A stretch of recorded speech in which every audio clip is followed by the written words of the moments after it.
You got yourself into this mess. You can get yourself out of it. There is no way in hell I am helping you this time. You started a dumpster fire on Discord. I had nothing to do with that. You are 100% on your own. Suck it up, princess. That's all I have to say on that. For the record, it actually wasn't me. It was my boyfriend. And this is his idea. This is his responsibility. Serious shades of Adam and Eve right now. Okay? Like serious. Oh, she's gone. No, I'm here. For a second there, I thought we were going to have a great live stream.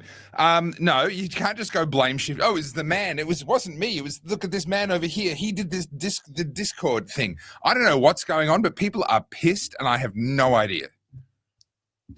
So, guys, we have a Discord, and before we get into it, Topher, can you have a look on the left? And we have like a vertical version of the podcast, and the layout. I hit it already. Oh, okay. Yeah. I don't know why we have a vertical podcast now.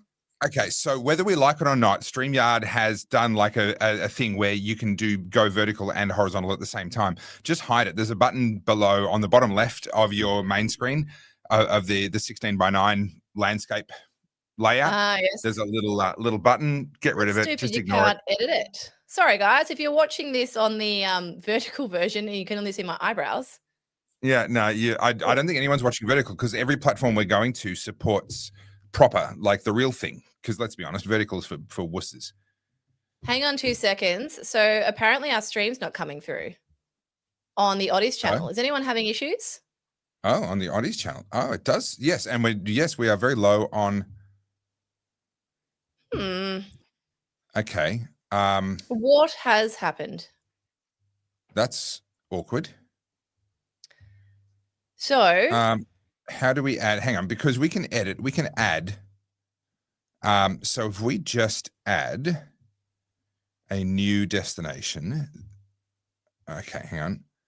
So, what if I remove it and then we can add it again? Let's do that. All right, I'm going to remove, which includes, gosh, I got no choice but to delete. Okay, so remove and delete. Now I click it again. It goes that. We go save changes, select orientation. Gosh, landscape, you idiot. It's YouTube. Of course I want a YouTube 16:9. Okay, so according to the tabs on the top right, we are now going live to the Oddies channel. They will have missed the first 3 minutes and 10 seconds of the show. Very sorry, Oddies, about that. I know you've missed all the good stuff. You're going to have to delete yours too, unfortunately. Okay, so I'm actually having a look here. Oh, working. Wow. Yes. No, it's all bad. It's all what has happened?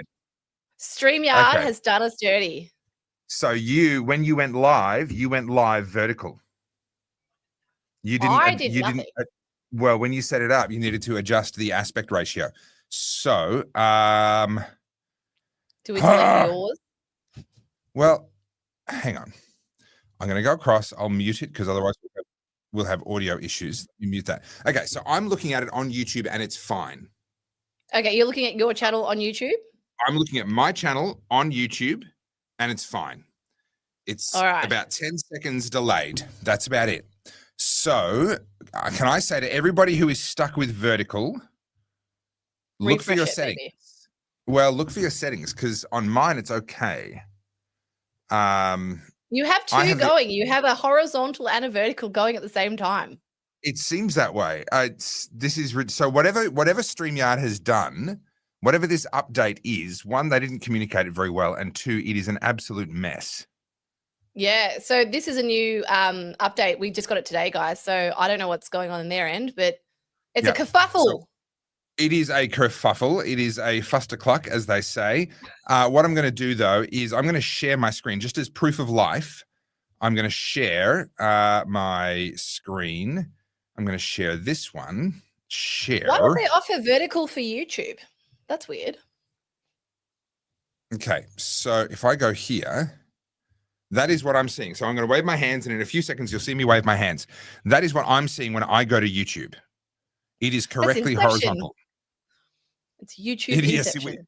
Yes, we are going slowly deeper and deeper into Inception. So I'm sorry, guys, who are getting the vertical. I don't know how to fix that. Okay, if you can But turn if you your go TV to on Topher's, side. if you go to Topher's channel, the horizontal one is there as well. So Okay, but apologies, guys. The Oddcast HQ. Let me go to the Oddcast. Yeah. Is this I'll go to another the reason for live. us to leave StreamYard, Okay, is it? so the Oddcast live, the Oddcast HQ one is also horizontal. So that's working? Okay. Yeah. So guys, if you're stuck in vertical, it is a setting at your end. However, the comment, someone saying we need to move over to OBS, you're probably not wrong. This is probably the last straw. We were already talking about moving, and I think this is kind of the last straw. This is ridiculous. Yeah. We were on our last legs with StreamYard. It's a bit of a, and you pay a lot for it. Like this platform's not cheap either, which is ridiculous. So yeah, we're paying a lot of money. Okay, good news. The wife just helped me to get the horizontal. This isn't something that I would normally say to people, but could you lend your wife to everybody else? Are you frozen? Hey, am I frozen? Toph is frozen. What is happening? I'm not frozen. I'm fine. Wow, You're frozen. this is a great show. I hope you're all enjoying this. Oh, are you back? I never left. You went frozen. Nah. Okay. So people are saying that it's fine, it's better, all normal. Lots of people are saying there's no issues. All right. So okay. yeah. We will make Riot is on my side. I was never frozen. Thank you very much. Okay. You should be frozen, so I don't have to look at you. Yeah. So, a little bit of housekeeping now that the bloody tech issues are somewhat solved. Someone's blaming the Mac. This has got nothing to do with my Mac. Thank you. This is all StreamYard today. Thank you. We have a Discord server.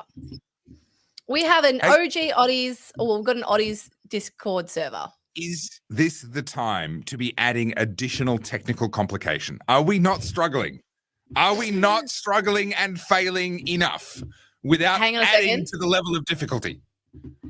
Lynette, you need to get off the video and reload it. So if you're still having issues, guys, close your video down, jump back into it. If that's your issue, you just need to refresh it. So yeah, everything's working otherwise. So we'll eventually get to the show. Yeah, there's lots of people having issues. I'm sorry. Yeah, I hear you. Guys, I can't fix it. If you can't see our faces, you're on the vertical stream. You need to get off that. Go to the channel. You'll see the horizontal stream. It's there. We can't do anything about the vertical. This is a StreamYard thing. There's nothing we can do about it. So log out, go back into the video, and it should be fine. Yeah, this is something I'm sorry, guys. So we will now make it a priority to get away from StreamYard and go to OBS. And hopefully not have any of the issues we've been having in the past and these new issues that they just keep inventing. Every week, it's like they invent a new problem. They're like, oh, we invented a new thing that you didn't ask for that we're going to give you. Why would you want to go and it's now going to YouTube? Completely stuff everything up. Mind you, being able to see only a limited amount of my head is probably a bonus, not a bad thing. Be fair. And speaking, okay. Okay, so you notice I'm wearing the old school merch. Yes. Okay. I'm going to confess this week's been difficult. I'm having a crisis. There's no other way to say it. I'm in crisis, as my little name would suggest. Because I love what we did with this merch, Carly, and you do too, right? Now this is one of the new products that's coming out, but it's one of the OG designs, right? It's one of the OG designs. Too much 1984, not enough 1776. Like it's just really good. And here's the thing, Carly, there's a curveball. There's something that you didn't see coming. And to be honest, neither did I. And I'm still coming to terms with it. But when you designed my new look, which is not this, obviously, none of us had any idea that just around the corner was this. You look like God from Wayne's World. I wear glasses now. Wow. I'm officially the age of old. And you need to bring them down on your bridge just a little bit, just so you can look over them. so I can despise you appropriately over the top of my just glasses. look over them a bit more. Yeah. That does feel superior. Although the cap does leave you with a very limited range of motion here. It's kind of you got to get under the cap but over the glasses. That's quite challenging. No, I actually have to now I have to wear glasses when I read and when I work on the laptop screen. Yeah. Otherwise I end up with really bad headaches. That's why I've had a string of really bad headaches these last couple of months. It's old age, mate. Comes for us all. I don't know how I feel about this. I don't know how I feel. Do you want me to be honest or do you want me to be nice? Probably not in this moment. No, like let's leave the honesty. Let's leave the honesty behind. It just I'll be nice. It's nice or honest. You don't get both. So Yeah. my nice comment is you look good. Thanks. I know that that's not honest, but thank you anyway. I appreciate it. But I am a bit sad. Drive. Oh, My house is like a tofu field dumping ground. You've built a shrine. You've built a shrine to me. You've just got tofu stuff everywhere, all over your house. Show me. It's taking over my house. Wave them around. Show me. All right. So these are the thank you cards that are going to go in with all the new orders. That Topher now has to sign 1,000 of. I am going to hand sign every single one of those. Yeah. Every single one of those will be hand signed by me, and you will get them. That's amazing. They look good. Yeah, they do. They look fantastic. Now, what I'm also going to do, though, because we get accused of being grifters, but we really suck as grifters. Like, honestly, we are the worst. So let me grift. Let me actually do this for a change. Because everyone's saying, why aren't you using auto pen? All right, well played. So we have 5 designs that are being discontinued. And some of these are the genuine, the OG Topher designs that Carly, you had a hand in. Others are ones that evolved since then. So the OG ones are actually my 2 favorites. Too Much 1984, Not Enough 1776. That will exist in other designs, but that original design with the camera where it is and all of that, that's gone, and it's gone forever. So that's going at the end of November. Then the Don't Make Me Repeat Myself history quote, that's been evolved. You guys have seen the new one that Carly made up. It looks fantastic. But honestly, I've got a really big soft spot for this one. It's kind of bold. It speaks for itself. People have burst out laughing just from reading the shirt, because at first it seems really confrontational, and then they read who the quote is from, and then their brain puts it together, and yeah, it's great. Net Zero, I did that as a campaign against Net Zero. It looks like we probably turned the tide on that campaign. But it's still a great shirt, a great conversation starter. Then there was this attempt at a more funky. All right, we'll get to that, Arthur. There are more funky good people break bad laws, and also in the top left, you can't really see it there, but the 832, the truth will set you free. These 5 designs are all being discontinued. So if you want to get one, you need to go to goodpeoplebreakbadlaws.com and get them, well, between now and the end of November. But there's no reason not to open up another tab and get them right now as we go. Get some Oddcast merch while you're there, because that's going to go temporarily unavailable as well. All the Oddcast stuff, if you're an Oddie and you want the OG Oddie stuff, it's going to go temporarily. That will come back, but it will be temporarily unavailable until sometime next year. So make sure you get some of that while you're there.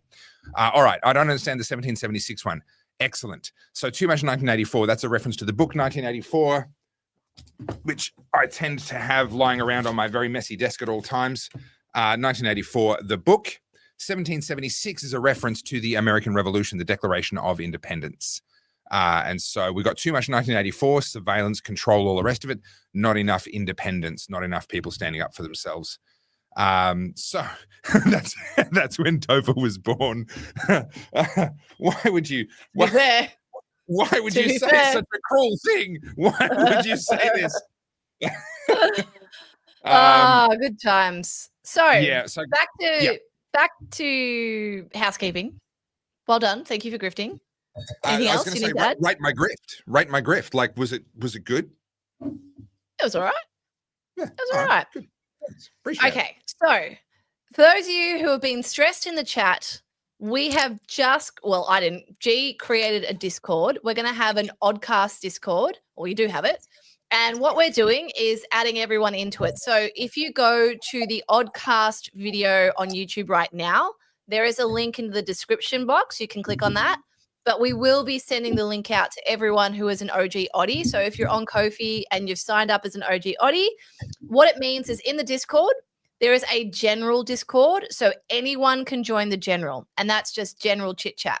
When you're an Oddie, at the back end, you have all the other channels. So there's Australian politics, there's international politics, there's G's car chat, which is going off. There's the meme channel.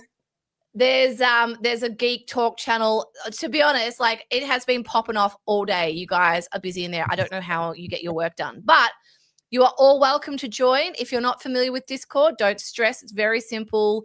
You can download the app on both Android and PC. You can use it on your desktop. And it's just a really nice way for you guys to be able to talk to each other, because the problem with obviously the chats is unless we're going live or we have a video, you guys can't chat to each other. So this is just a way for you guys to all meet. And we have some big ambitions for the Discord. So we've created a business one, a business share page. So any business that you know that you can recommend, or if you're a small business and you support all the values of the Oddcast and Topher and me, then we're willing to give you guys that platform to share it. So there's all these different things that we're going to do. So if you guys want to join the Discord, you're most welcome to. Everyone's invited to the general. But if you're OG Oddie, you get access to all the extra chats. And in answer to your question, Koala Blues, absolutely not. We will not be stopping YouTube. No. We'll not be stopping the live stream. Discord is not videos. We're not streaming on Discord. Honestly, Discord is actually more for you guys than what it is for us. The Oddcast will continue. Normal programming will continue. This is really just a place where you guys get to catch up and hang out and have fun. I love this. Melissa says, I mistakenly had my Discord notifications on. I'm guessing, Melissa, that your phone had a meltdown. Now, that's because, insert username, I can't find the link. That's because I just checked, Carly. It's not there. So I did set it up. Link, Hang on. That link so can we drop it in the comments? You re-added us, remember? We just had to remake it. But what about... Hang on, I'm getting it now. What would people search for? Because if they're on Discord, they can just search. You can't search for it because you can't. So anything under 1,000 members, you can't search for. So let me just get it.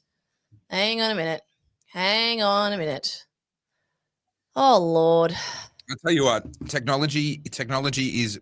We need to be able to make enough money doing this to employ G as our full-time technologist. It's like all of our problems, we just go, G, fix this. Speaking of IT, I have almost broken my computer about 7 times today. Just building a website, and we're not having a lot of fun, but it's fine. We're white knuckling our way through. So, I'm just hearing a whole lot of whinging in Mac. That's all I'm hearing. No.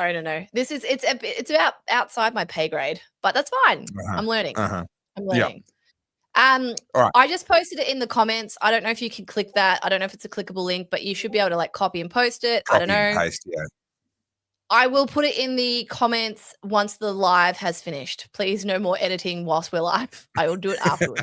All right. Bear with me.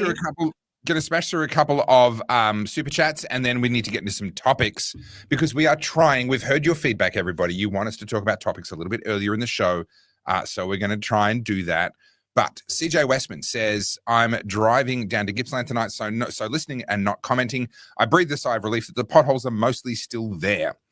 For a while, I was afraid Labor and the outlaw bikie gangs running the CFMEU had stopped rinsing the public coffers. No, there's no fear of that, CJ. And of course, with the news that the Liberal Party have decided to continue the infighting, then I think the Labor Party have probably just breathed a sigh of relief and said, oh, good, it's going to be business as usual for at least one more election.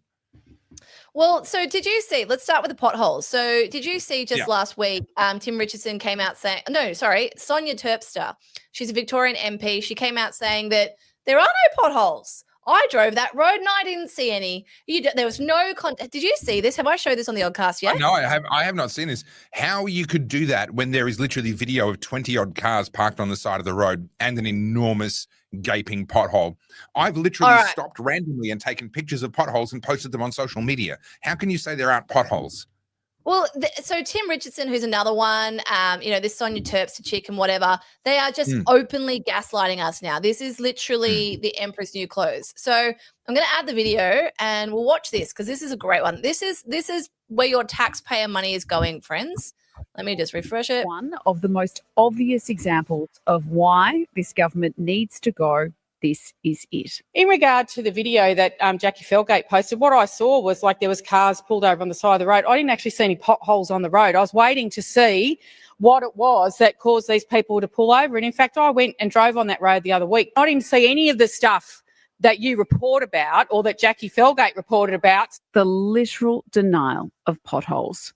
All of us are lying. All of these potholes and the condition of our roads, all just a Facebook conspiracy, as the member, Sonia Terpstra, suggests. Anything that gets talked about in this house all of a sudden ends up on social media with grabs from 3AW or Jackie Felgate or whatever. The echo chamber and the creation of fake Facebook groups and all of it, just so we can get the rage bait going and the social media outrage. To describe literal holes in the ground as social media outrage and rage bait. Fake Facebook groups. The video doesn't lie, Sonia, and nor do the people of Victoria who drive on these roads and who pay you. And I just think this kind of exchange. All right, so I've showed you that. Now I'm going to go to Jackie's actual page because she posted this today. And look, as someone who's not a big fan of Jackie Felgate, she's growing on me a little bit because she's going hard. So where are we? So Jackie posted this. This is Nanagoon. This is the road where all those cars were pulled over. Yeah. Coincidentally, for a road that didn't have a pothole, there sure is a lot of construction going on. Would you not agree? And this is Red Hill, more pothole repairs. So why are they repairing imaginary potholes? Well, I don't know. It's because they're council workers. They only do imaginary work. So it actually makes perfect sense. So that's the first one, the potholes shenanigans. So I put up a little video on the weekend just saying, guys, let's give Sonia a little taste of her medicine. And I asked everyone to go film their local potholes and send them to me or tag me in them. And I am being inundated with potholes. So also in the Discord server, there's a little channel, just share your potholes. So I'm going to create a little compilation. Just and mental I note, am going to be glad you asked for potholes, not rosebuds. Okay, I'm just saying, if you're going to get inundated with pictures of something, potholes is a pretty good option. Do you know what annoys me? Is that you say things like that, and then Roy, who will edit this podcast, will deliberately clip your bit out. So anything that sounds like degenerate sounds like it comes from me, whether it was you that brought it up first. Yeah. And, the beautiful thing is that's what happens when you're the person that pays the editor. It's just, it's like, it's magic. It's amazing. It's okay. Oh. One day you'll be able to afford an editor of your own, Oh, okay. Well, so we've gone from potholes. I have got so many good ones, but I thought we'd kick off with a bang because this has just happened. Well, a lot of things. So, do you know what's funny? What's funny is on a Sunday night, G and I'll sit there and go, hey, what's happened? What should we bring up on Monday night's podcast? And we sort of collate the news stories. So when we're looking through X, Instagram, whatever, we just save things and then we sort of go back and have a look. And I found myself last night going, well, I haven't really been paying attention to the news the last 2 days, but I didn't think there was much happening. Anyway, wake up this morning, refresh my Instagram, boom, story. So we're never without things to talk about. But this one has to be my favorite because I'm just going to say, who could have seen this coming? It's very concerning to me, and I don't know about you, but I'm truly shocked. So let me just pull it up for you guys. I'm in suspense here now. I've got so many tabs open. All right, here it is. She's got to wade through all of the Merkins ads to find the actual content. There we go. Oh, the First People's Assembly, our new treaty, our new Indigenous Council, thanks to the treaty, has opposed the Premier's hardline youth crime laws in their first test after they've just done a huge land grab of the whole of metropolitan Melbourne. Oh, yeah. Yeah. This is delicious because this is exactly what you and I and so many others have been predicting.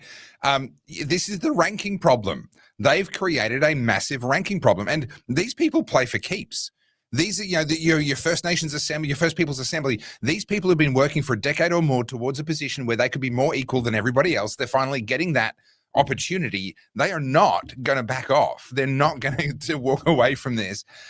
This is going to be delicious. We're going to be watching these people tying themselves in knots. It's a little bit like when the trans agenda kind of came over the top of feminism, and we watched this whole movement fracture. And yeah, okay, it looked for a few years like it was winning, but we're watching that whole thing destroy itself now. It's going to be the same thing here. How do you get anything done in the real world where it makes real world benefits and makes a real world difference when you have a racially biased, racially motivated group sabotaging everything from within, and a group that you said for decades couldn't be criticized? It's perfect. Well, this is it's a tricky one for this government because you've got a couple of issues here. One, you've got the treaty, who apparently deserve this and they needed that, even though Australia voted no in a referendum that cost us $500 million. But that's, that small change to Jacinda. She's known to blow out all of her projects by a few billion. So what's $500 million? I mean, we wasted that on the Commonwealth Games that we didn't get to host. So But what I find quite interesting to sort of unfold here is we have got a crime crisis, and evidently it's getting so bad. I've got a story to share with you in a second. How do you tell all of your constituents who are currently having their homes invaded, they're getting cut up by machetes, their children are being murdered, we now have machine guns, more on that in a minute, and tell them that unfortunately, dear 5 million Victorians, your concerns are no longer valid because we have this unelected bunch of bureaucrats who I've signed in via treaty who call the shots. So you're just going to have to sit back in the name of equality and reparations and reconciliation and all the other things that they wanted. You need to get stabbed by some machetes. You will have your home invaded because treaty trumps all. And what's concerning to me, I don't disagree with any of what you've just said. What's concerning to me is that we may have crossed a threshold where this cannot be undone without kind of burning the whole system down in the first place. We're approaching, we may have reached, but we're certainly approaching a point where that Gordian knot can no longer be undone. It simply has to be slashed. And if all of this comes from activist judges who have waved through all kinds of nonsense, up to and including at times the very High Court of Australia, there is no higher power barring the Australian people themselves. We may have reached a point where the only way to deal with this is actually through constitutional amendments that actually explicitly spell out the rules around a bunch of this stuff. You can't have different rules for people based on their race. You can't have different rules for people based on when their race allegedly reached the continent. We may have reached the point where the only way to undo this is with constitutional amendments, which is one, very difficult, and two, very slow, and three, fraught with danger. Because if there are constitutional amendments on the table, there are going to be people in there trying to fiddle with them to try and work their own agenda. There will be people who try and use those amendments to further all of these agendas. We are approaching, if not already have reached a point where political business as usual, dealing in legislation, dealing in court decisions, may not actually be enough to fix these problems. And we have to go higher, which is necessary, but also dangerous.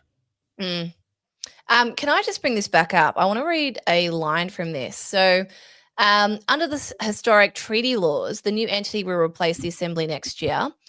Every new bill will now require a report of compatibility with the treaty before it comes into effect. The body will also have a direct line to the Attorney General's office and will be able to heavily lobby to have the youth justice laws amended when it comes to Indigenous youths, meaning if the laws are not passed before the new body comes into effect, it is very likely they would be heavily watered down in relation to the Indigenous offenders to be given the tick of approval. So they have been, they have an expanded and powerful consultative and oversight ability spanning across a swathe of departments, including justice. How utterly outrageous. Carls? Yeah. Do you have your Discord open? Is it beeping? Yes. Why are you in Discord? Get out. You're meant to be on the chat. Could you shut it up, please? Yes, I have shut it up. Thank you. Much appreciated. I Why love are that you in these guys Discord? can- Naughty I children. love that these guys can diagnose internet issues from the other end of a live stream down to the specific tab on the specific person's computer. It is amazing. Yeah, they know the noise. But so back to this treaty thing. What I think has sort of missed most Victorians when this vote was voted in is just how much power these people have. So as I always do, I read the comments, and I've been reading a lot of what's been said on the ABC, what's been said on Channel 10, Channel 7, whatever. And so many of these bleeding heart liberals, the suicidal empathy type, are cheering this on. This is a great thing. This is what we need. And then at the very first test, something that we all know is now a genuine problem. This is no longer hyperbole. And as much as, Tim Richardson or Sonia Terpstra or whoever these horrible MPs are who are trying to gaslight us and downplay it, unfortunately, there are very few people in Victoria who are untouched by this crime crisis. Sure. The very first time that we're going to try and have some legislation that greatly impacts the whole of the state, these selfish Aboriginal bodies are going to say, no, that's not what we want. Yeah. They are unelected. We did not vote for them. Allegedly, we live in a democracy, but apparently not, because we did have the vote on it, yet that didn't matter to this government. They voted it in without our authority, and now we're all going to suffer the consequences. Yeah.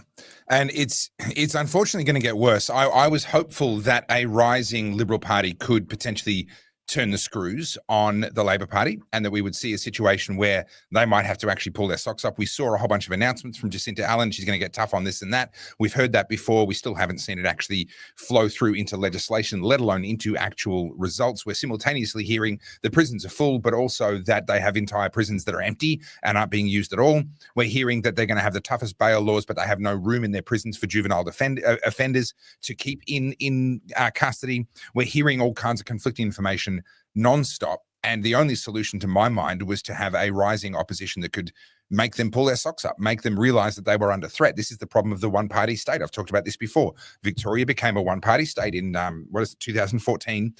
Really, it sort of became a one-party state after the fall of Jeff Kennett. But, really, since 2014, Victoria has been a resolute one-party state. And that creates really bad, perverse incentives for politics. That's what the outworking of that is what we're seeing now in Victoria. The only solution, in my view, is to have a viable opposition. And what have they done to themselves this week? Well, actually, literally in the last 24 hours, they've pulled the rug out from probably one of the few people that might actually be able to pull this off and actually mount a challenge. So Brad Batten is to face a leadership spill. Jess Wilson is likely to challenge. If you're saying who, you're not alone. She's 35 years old. She's a first-term MP. And this reeks of John Pizzuto. So I did a number of pieces on John Pizzuto before he was finally ousted as the Liberal Party leader. He was parachuted in and became leader of the Liberal Party in his first term, having never held a ministerial position. Right. And that was the problem. He had no idea what he was doing. He didn't understand the game. He didn't understand the processes. He couldn't land a blow on to the government that he was supposedly opposing. He didn't have the experience. And unfortunately, Jess Wilson, I know very little about her. She might make a fabulous future leader, but a 35-year-old in their first term of parliament is the Liberal Party repeating a previous mistake, not to mention the goodwill that is lost every time you have these kinds of internal party factions and these internal sort of party roilings. Now, I want to bring up a picture here because this is why they've done it. This right here is the catalyst for why they're saying we need to do this. This is I don't actually remember who did this poll, but this is a fairly large poll that looked at who are you going to vote for, basically. And it has a demographic split and all kinds of other stuff. So the combined split here is ALP 33%, Liberal National Party, ALP 30%, Liberal National Party 33%. So actually ahead, what swings it is that the Greens pick up such an enormous percentage. And of course, Greens overwhelmingly preference Labor. So on a two-party preferred basis, Labor are well ahead. But have a look at the lines on the right-hand side rather than the horizontal bar graph. Have a look at the line graph on the right-hand side. Notice the black other line. Notice what it did, 6, 7, 8, 9 months ago. And at the same time, notice what happened to the Liberals. Yeah. Notice what happened to the other independents. Okay. Yeah. So what that other line is, that is made up in no small part, that is made up of One Nation. Now, they don't want to break that out individually, of course, because that would be giving credit where it's due. Federally, One Nation just hit 18%, up from 15% 2 odd weeks ago. One Nation might, and I'm not making this as a prediction, I'm just saying, looking at the data now, we might be seeing the beginnings of a reform-style surge in One Nation. I agree. What the Liberal Party are actually doing here, and I've got the receipts to prove it, I'll come to that in a second. What the Liberal Party are actually doing here is not trying to defeat Labor. They are reacting to and trying to ward off the threat of One Nation. Yeah. Do you know what? Every time I see these politicians speaking, it doesn't matter if it's Labor or Liberal, they are so disconnected from what the voters actually want. I mean, Jacinta thinks that treaty was what we wanted, even though the referendum said we unequivocally did not. She thinks that we want the suburban rail loop, that we're excited that the Metro Tunnel was, not the Metro Tunnel, the Westgate Tunnel was able to have a bit of a fun run on it on the weekend. You know, you have a look at what's happening right now. Two things. We have a housing crisis. We have a cost of living crisis. And we have an energy crisis, but that's more federal. That's federal. Yeah. And we also have a youth crime crisis, or crime crisis in general. Where are any of the politicians, apart from a couple of people on the fringe, speaking about this? Why is this not their campaign issue? Why is Brad Batten not out? To be fair, he's done a little bit, but nowhere near what he should be doing. He should be holding Jacinta's tail to the fire with this and be unrelenting. Go, go, go. Every time she says something, slam it back in her face, you know? So The Age actually did a good piece of journalism here, and that's not a sentence I use very often, but I'd actually like to bring up, and I know we've got a lot to talk about, but I want to spend a little bit of time on this because this is so important. The future of Victoria is so important, and what is happening right now with the Liberal Party is so important, in my opinion. So The Age have published this article, Brad Batten's leadership in doubt as challengers prepare to strike. It talks about the fact that he'll face a leadership challenge. Sources from across the party said that he's losing support amongst the moderates, which is code usually for the more left-wing side of things. They don't actually mean moderates when they say moderate. And it's all going to happen really quickly. They say, oh, it took a bit of convincing for Jess to put up her hand. Of course it did. But now she's sacrificially put up her hand and she's going to challenge Brad Batten for the leadership. Now, down in the middle of the article, the truth is always in the middle of the article. It's never in the headline. It's never in the opening paragraph. In the middle of the article, if Wilson is successful, she would become the third Liberal leader within 11 months and the first woman to lead the Victorian Liberal Party since the state division was founded 71 years ago. So notice already we're getting the what's it called? The totem pole, the ranking. A successful spill would open Sam Groth's position as deputy leader. Now, just where was it? Okay. The possible elevation of Wilson, a 35-year-old first-term parliamentarian who previously served as an advisor to the former federal treasurer Josh Frydenberg, who was a wet as well, like remember how useless he was, and as a director of policy at the Business Council of Australia, also pretty wet, would significantly alter the competitive dynamic with Premier Jacinta Allen and create a head-to-head contest between two women vying to become the first to win a state election in Victoria. So this is what this is actually about. I'm so sick of it. Okay, so this is what this is actually about. So Joan Kirner was the first female Victorian premier, but she stabbed John Cain in the back. It was very much like Daniel Andrews to Jacinta Allen. John Cain left the state in an absolute mess. The finances were terrible. Crime was out of control. Corruption was out of control. He got stabbed in the back by a woman. Now, Joan Kirner thought, aha, my time has come. What actually happened was they threw her under the bus. They knew they weren't going to win the following election, and they wanted her to take the fall rather than one of them because they were too politically savvy to do that. I think a similar thing was supposed to have been done to Jacinta Allen. They didn't elevate her because they thought she was the best for the job. The men stepped out of the way because they saw what was coming at the next election. So there has still never been an elected in an election female premier for Victoria. We've had two female premiers. Neither of them were actually elected as the premier. But it goes on. It says that others warn that the transaction cost of another leadership spill is too high. I mentioned that already. But this is the rationale. This is how they're trying to explain why Brad Batten wasn't the guy. Batten's leadership was widely considered terminal after a reshuffle of his shadow cabinet last month that sought to stall Wilson's leadership ambitions. So in other words, there was a leadership shuffle, a cabinet reshuffle, not based on what's best for the Victorian people, but based on their own internal political machinations. And this is exactly what I talk about while we're doing the grift episode. This is what I talk about in here, the perverse incentives of politics. In Good People Break Bad Laws, I talk a lot about this, the fact that their decisions are not based on what's best for us, it's what's based on what's best for them. Now, several sources at the time told him that it cost him the support of at least 6 MPs who had backed him during the December leadership coup. They also complained, and this is back to your point, Carly, that the opposition has become too one-dimensional in its focus on crime under Batten's leadership at the expense of other priorities. The risk is this singular approach became evident last week when the government made a series of law and order announcements that, and get the gobsmacking arrogance of this, that closed the point of difference between Labor and the coalition on questions of bail, sentencing, knife crime, youth justice, and retail crime. It left Brad looking completely flat-footed, one MP said. Now, can we stop for a second and realize all Jacinta Allen had to do was make the announcements, and all of a sudden the political world is responding as though it's a reality? Yeah. Again, we talk about this all the time. Politicians don't get rewarded for fixing problems. They get rewarded for promising to fix problems. Brad Batten had a clear point of difference between himself and the Labor Party. The Labor Party made promises that sounded like the Liberal Party, and therefore all of a sudden, oh, well, there's no point of difference. This is the degree of the bubble that they live in. They can't imagine a courageous response that says, that all sounds well and good, Premier, but you've failed to deliver on any of the promises you've made already. Like that was a weapon. They were handed an even better weapon, but instead of using it against Labor, they're using it to stab Brad Batten in the back.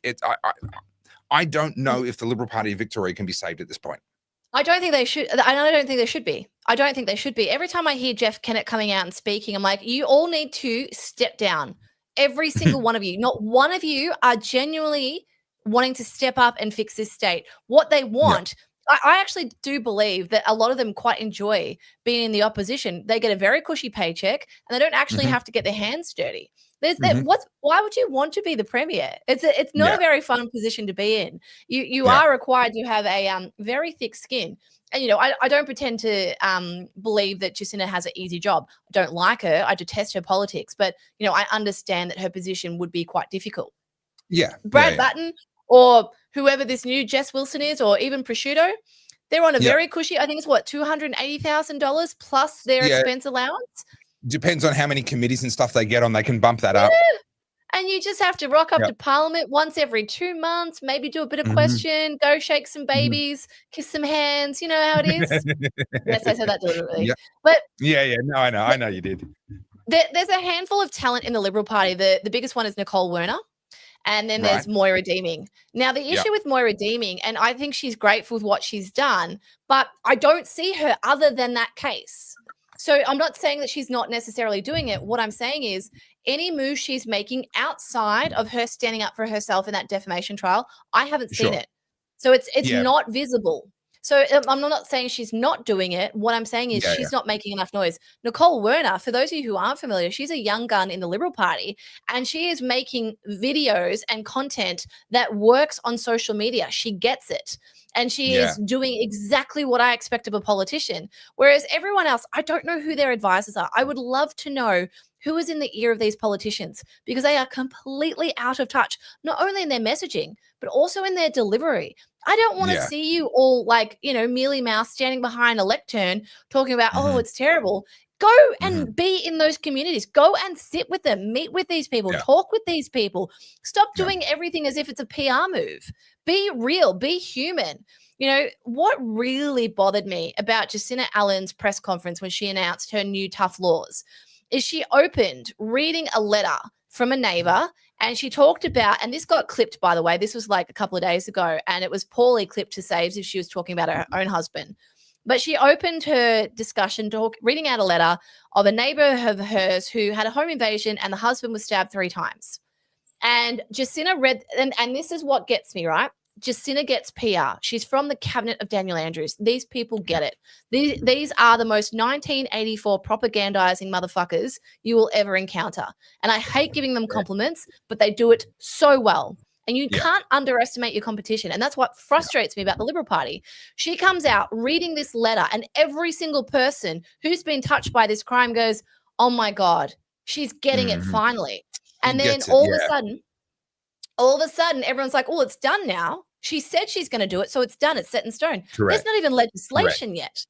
There's Yep. no one's even got a bill in Parliament. It's nothing's happened. Yep. They close up shop in 2 weeks' time, and Yep. the government's going to dump a whole bunch of documents that no one has time to read, and this is going to be pushed into next year. When are they back in Parliament? February, late February, maybe March.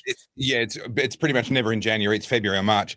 But this is exactly the problem. And I've got to say, this comes back to us. And when I say us, I mean it in the population wide sense of the us. We let them get away with this stuff. The politicians, number one, I'm going to say it again, politicians don't benefit from fixing problems. They benefit from promising to fix problems. But that means that they benefit from there being problems for them to promise to fix. Yeah. So actually, they have an incentive to not fix the problem. And what we're seeing from Jacinta Allen, and what we're seeing in all of these machinations right now, is that she is not going to be punished for failing on crime as long as she periodically keeps on ramping up her promises. She hasn't delivered on any of the early promises. We have no reason to believe that she'll deliver on any of the current promises, let alone any future ones she makes between now and the next election. And yet, the fact that she's made the promise, and it's a big promise, it's a bold promise, the harshest bail laws in the world. Like, we heard that promise and everyone went, oh, finally, we're going to get some action. No, we're not. And she doesn't want to do anything, because if she solves that problem, what's she going to promise next time? They actually have an incentive to not fix the problems, because that way they've got something they can promise. There's so many things I want to say. I'm trying not to get worked up. Can you tell? I'm trying to hold back a rant. Maybe I should just go for it. I haven't been spicy for a while. Yeah. When we have a look at all the highlights of what's unfolded in Victoria, now this is also happening in other states. I don't pretend that it's not, but Victoria 100%. really is the basket case of Australia. Yeah. And unfortunately, if we don't get Victoria right, it's like an infection. This is going to go everywhere. And it kind of already is. We already have Albo as our prime minister, who's a laughing stock. But if we play out the highlight reel, I'm just going to read off a couple of things to you. We had 2 young boys, 12 and 15, murdered by kids holding machetes, most of them out on bail. We've got kids stealing cars with children in it. And we have these weak, pathetic people who have just been a victim of a violent crime where your children were in the back seat of your car as it was stolen by a teenager.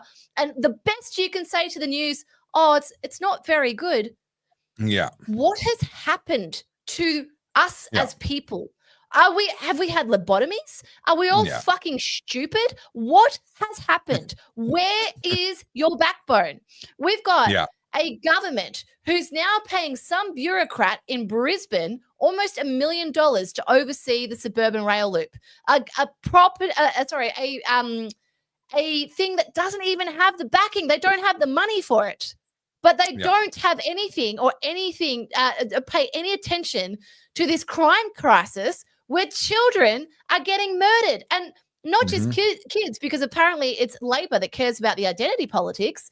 They're Sudanese kids. They're the minority and they're getting murdered. And the government's doing nothing. They're making fake promises. And now I'm going to get back to it. This treaty, right? Because with everything with Labor and anything with the progressive left, it's all about which place you have on that totem pole. So now we've got the Indigenous who are going to come up and say, no, we're not going to have these bail laws. They're not right for us. And then you have the Sudanese whose children are literally being stabbed to death. But also, I remind you, just a couple of weeks ago, we had an Indigenous boy who was 18 who was stabbed with a kitchen knife and left to bleed out. Yep. So who actually matters? Whose life actually matters?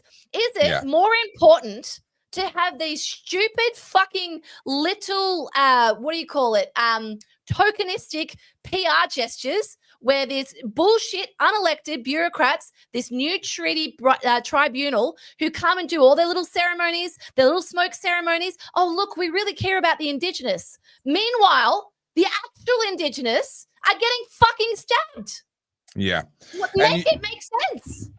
Well, we said at the time, you know, as dark as it is, like maybe this is what's going to bring about some change. Maybe this stabbing of what, by all accounts, seems to be a genuinely well-respected. I mean, after these sorts of deaths, we always hear, "Oh, he was such a lovely boy," blah, blah. No, in the case of this, I believe he was an 18-year-old, young Indigenous man stabbed to death. He was, by all accounts, as far as I'm aware, a genuine, upstanding member of society who was contributing and was making his way in the world and was figuring himself out. Was murdered. And you and I said on a podcast at the time, we said, sadly, maybe this is what it takes. Maybe now that it's one of the protected class, this will get some real action.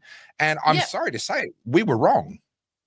Right? Not even this is going to get action.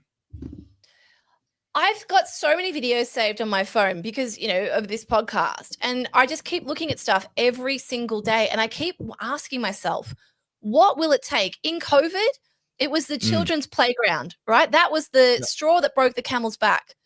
But yet kids literally murdered in cold blood by other teenagers. That's not enough to change the legislation. And now you have this new governing body who's going to stop any possible reform. So what message does that send to the families of the victims? To Dr. Ashley Gordon's family, or to the family of Chol, and I can't remember the other child's name, I'm sorry.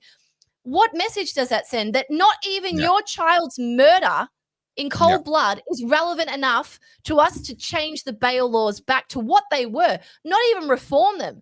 Just put them back to what they were before you changed them. Yeah, before you ruined it. What does it take? Yeah. And sorry, I'm going to go on a rant. What is wrong with Australians in general? What has happened for us to sit back and accept this as normal? To see that now we've got machine guns. I'll pull that story up in a minute. We had a drive-by shooting where someone was using a machine gun and just sprayed 20-something bullets. And I guess this has something to do with the tobacco laws. I'll pull the story up in a second. We've got tobacco stores being burnt down across the state. And I'm sure this is happening, in other states as well. We've got kids being stabbed. We've got home evasions. We've got carjackings. None of these existed 10 years ago. These are problems that have been brought into our real life by this government, by their legislation, by this suicidal empathy. And most Aussies are just sitting back and going, "Oh, I guess this is all right." Are we going to get, honestly, everyone on the chat, there's 798 of you. Are we going to get to that point where we're like South Africa and we have to gate ourselves in our houses at night? You go and lock the steel gates in your lounge room to stop someone breaking in? What will it take? What is it that is going to make the average Aussie go, shit, things have to change? Because apparently it's not kids getting murdered. That doesn't seem to matter. What's that escalation point? I don't get it. Yeah, James, open carry, concealed carry, any carry, the ability for there to be consequences, instant and immediate consequences against these people. Can we get to that shooting story? So I've only watched one video of it, but it was clearly a semi-automatic. It was not a fully automatic. A machine gun typically means genuine continuous fire with a single trigger pull. Now, maybe that did happen, but the video that I saw, they only had semi-automatic fire. Now I say only, but semi-automatics are, there are a lot of them in Australia. The vast majority of illegal pistols that have been brought in are going to be capable of semi-automatic fire. Maybe it had a selector and he switched it from semi to full automatic at some point. I just haven't seen the right video. That's entirely possible. But also my understanding is fire straight away. So I was wondering if it was maybe 3D printed because he can't get it to fire at the first couple of goes. Okay, well that's a different video that I haven't seen. Can you show me that one? Yeah, let me pull it up. So this is from 7 News. Let me just refresh it so we can watch it from the start. And just give us some audio. That rapid fire delivered around 20 bullets into a home in Broadmeadows just before 1 this morning. Their car pulled up, the gunman jumped out and tried to fire, but nothing happened. He tried again. His accomplice in the front passenger seat had better luck, but the main offender was still struggling with what's believed to be a machine gun. He failed 5 times to fire at the house. It took him almost a minute until he finally succeeded. The same offenders then headed to another house 2 suburbs away in Hadfield, believed to be part of the same family, and shot around 15 bullets into the front of it. Police now hunting for the gunman. They are yet to make any arrests. Full details, 7 News. Yeah, okay. So that was a machine gun. That was a different video to the one that I'd seen. The one that I saw had a different camera angle, and you could hear it was a fairly steady bang, bang. Was bang. that the one in Sydney? Because there was one in Sydney, I think, yesterday as well. Okay. So the one that I watched the video of, they were shooting into an unoccupied building site. So it seems like it was a completely unrelated shooting, completely different to this one. Just quickly before I close this down, I put a comment. I was joking, obviously, and I wrote, better make some machine gun bins. Those lovely chaps were just evidently looking for somewhere to dispose of their bullets. And it's got 4,700 likes on it. And the reason I bring that out is because this is Channel 7. This video is their most watched video this year. It's got almost 1 million views on it, right? They normally get about 50,000. This has made everyone go, we're there now. We've got machine guns, right? This is the real deal. This is the real deal. And, just random guy in a neighborhood just shooting you up with a machine gun. Now, I imagine this is tobacco laws. I don't know. I didn't look enough into it. But that comment, when you read all the replies to it, everyone's like, it's such a joke. Like, that's the only thing we can do now. We have to joke about this because nothing's been done. Nothing is being done. I haven't seen the Premier come out and address this yet. Maybe she has. Don't quote me on that. But this is the reality of Australia now. We've got so many genuine issues, and yet our politicians are more worried about PR. We've got Jacinta Allen. I've got it here. We have to show this. So hang on. Before we move on to her PR, can we stay with shootings for a second? I posted this picture up earlier today. Wild security footage has captured a jewelry store owner shooting at a crew, multiple, of masked robbers and chasing them out of his shop and onto the streets. This, of course, happened in the US. It turns out it was actually in California. So good on this guy for having a gun, even though he lives in the Soviet Socialist Republic of California. Now, the comment that I put onto this was them. If we allow victims to be armed, then robberies will turn into shootouts. Me. Yes, they will. 100%. That's exactly what's going to happen. And that is a step up. That is an improvement on the current situation, which is they could open fire at any time and there is nothing that anyone can do about it. Now, in my case, I've got over 2,000 reactions on that, which is, that's a decent post for my page. But of course, you'd expect that on my page. I've got 150,000 people who are, broadly speaking, aligned with me on that. But I do think the mood has turned. And before you get back to what you were going to talk about with Jacinta Allen, I want to mention once again, the brothel worker who defended herself using pepper spray has still not been charged, and rightly so. But I think that tells a story. Yeah. And I guess this is where we need to get to, where it gets to a point where I always use that analogy of the grass fires. But until this is one hellfire where we're all getting burned, I don't know what it's going to take, because Australia is declining so rapidly. And I mean, maybe we're aware of it because we're paying attention.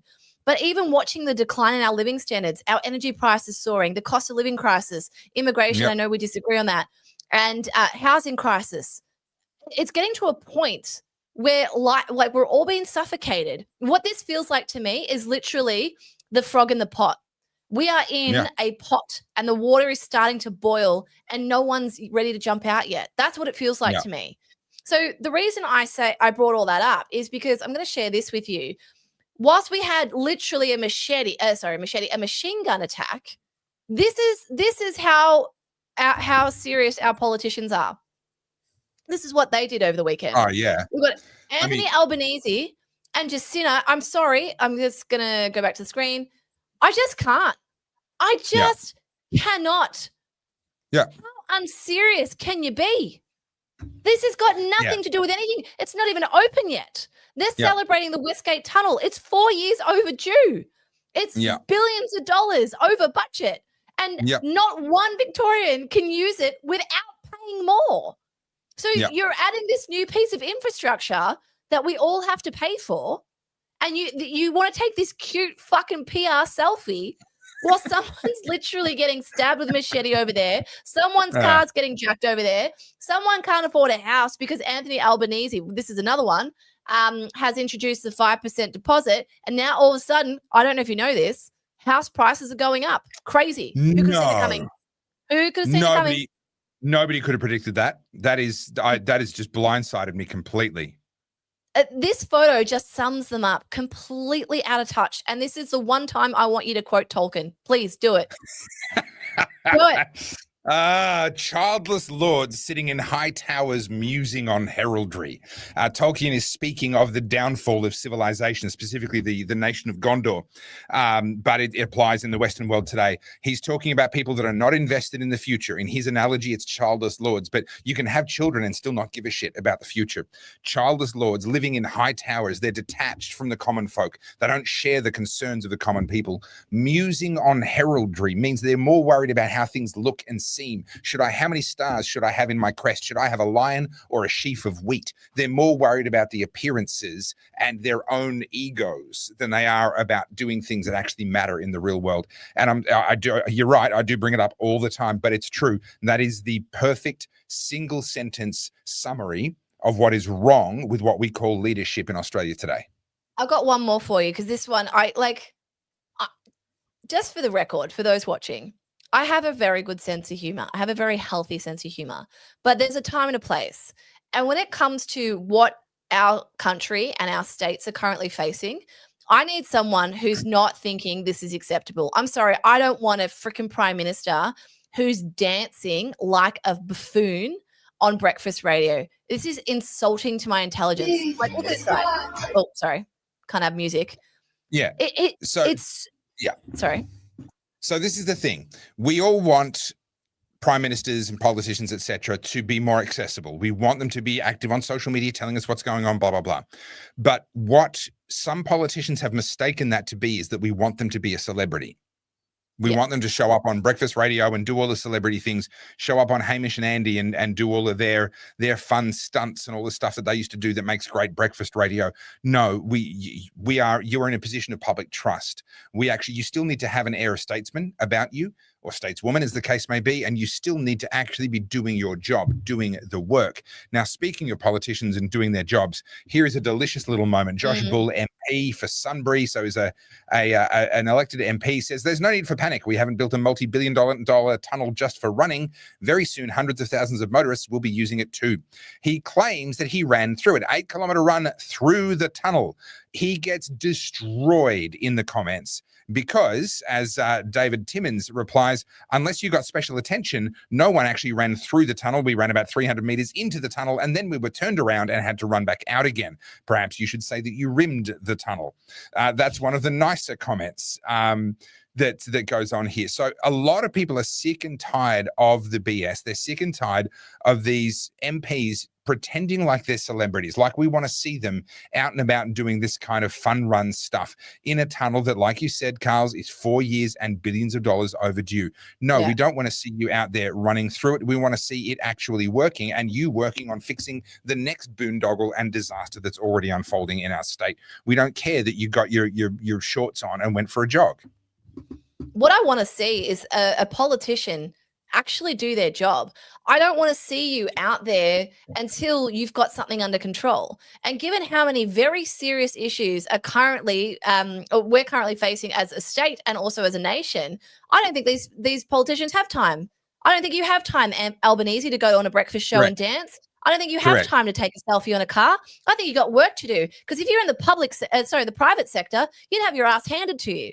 In the private sector where we all work, where we all have to make sure we get our paycheck, we actually have to rock up to work. We actually have to do our job. And yet when it comes to these politicians, their whole thing is how many? So have you seen the latest? I think it's 432 Australians are going over to the Brazilian climate summit. The COP30. More than anyone. And the US aren't sending anyone, right? So China's emissions are skyrocketing. India's emissions are skyrocketing. Indonesia, Africa, you name it, their emissions are all going up, and with good reason. China, by the way, now uses more electricity per capita. Let me get this one up. Hang on. I'm just going to have to fish for this for a second. I wasn't planning on showing this, but I will be able to grab it fairly quickly here. he says as he then fails to grab it. There we go. This is China's energy use per capita right now versus Europe. Okay.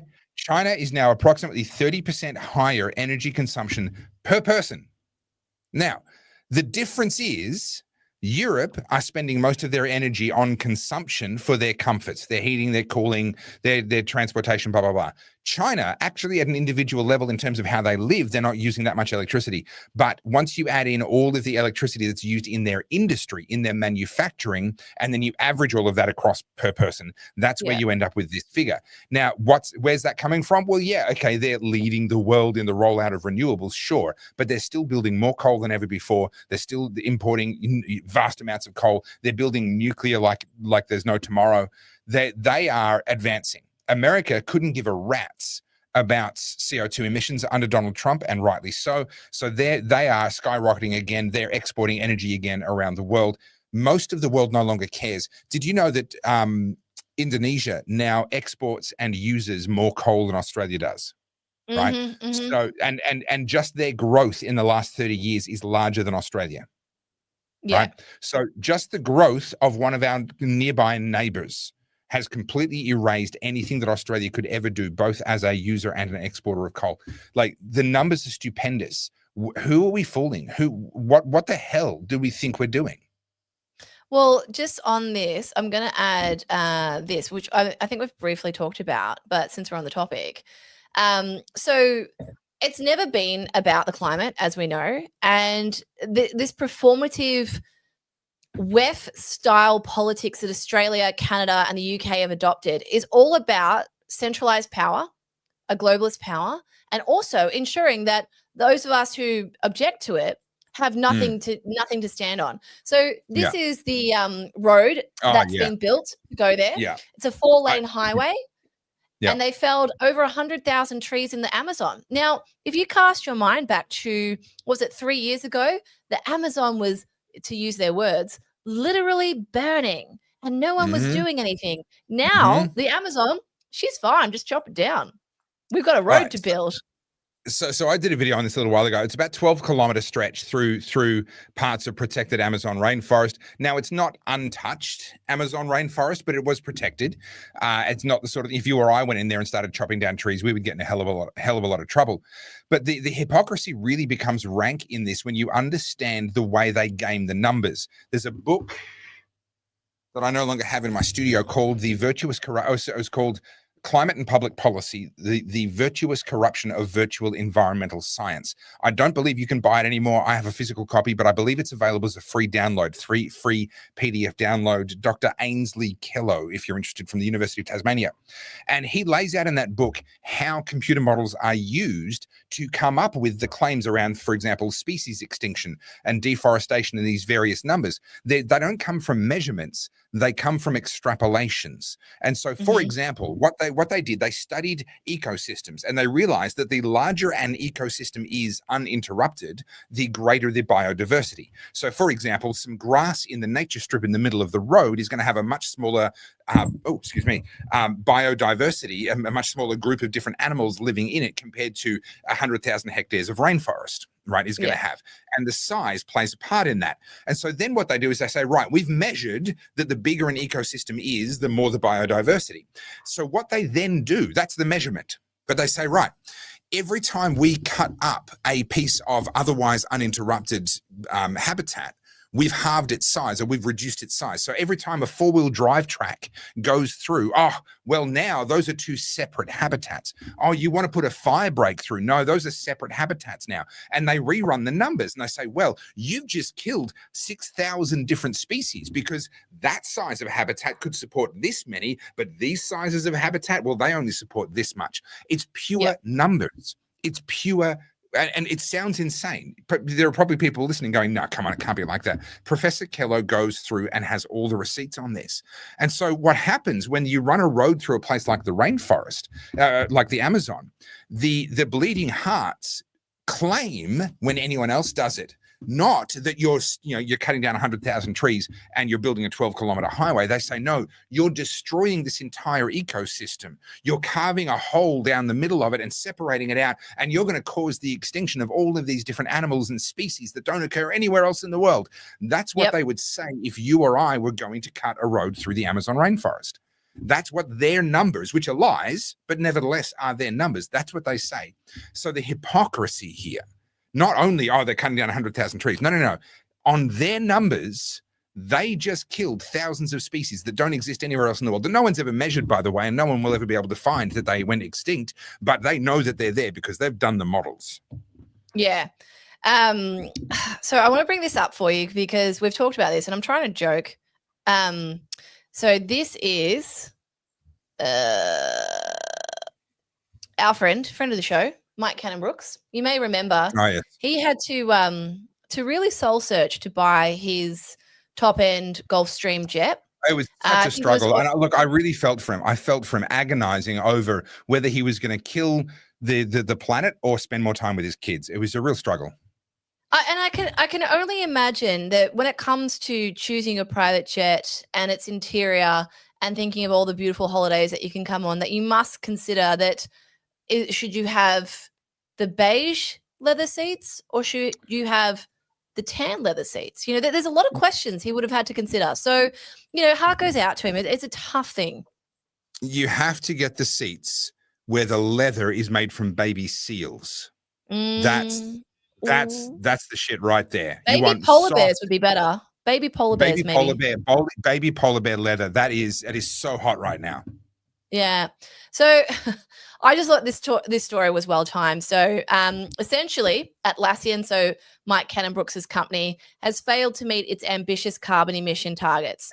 But meanwhile, old mate cruises around in his Bombardier Global 7500. I don't speak private jet, so forgive me. I'm not quite familiar with what that means. But so basically, in their sustainability report that was released on Monday, it revealed that emissions from business travel has soared by 135%.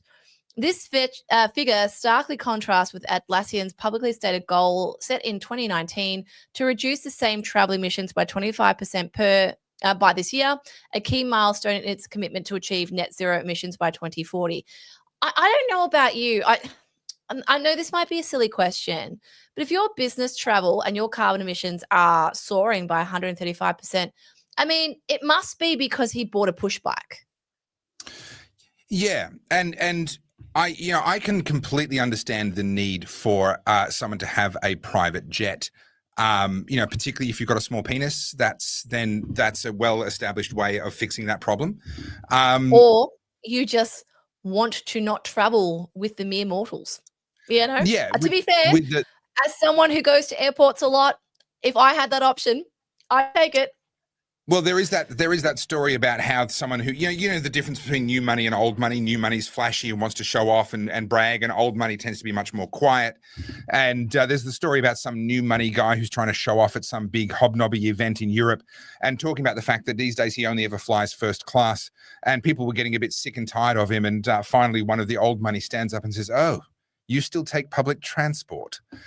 And put him in his place. It's a funny thing. I aspire to have a private jet one day. Would I like one? Of course I would. Of course I'd like to be able to get to where I want to go and speak at conferences or meet people or whatever, and do it in privacy and on my own schedule and into and out of whatever airports I want, blah, blah, blah. But they are stupendous amounts of money for a reason, right? Like they are genuinely phenomenally expensive to build, to run, to fly, the fuel, all the regulations, the maintenance, the insurance, everything else.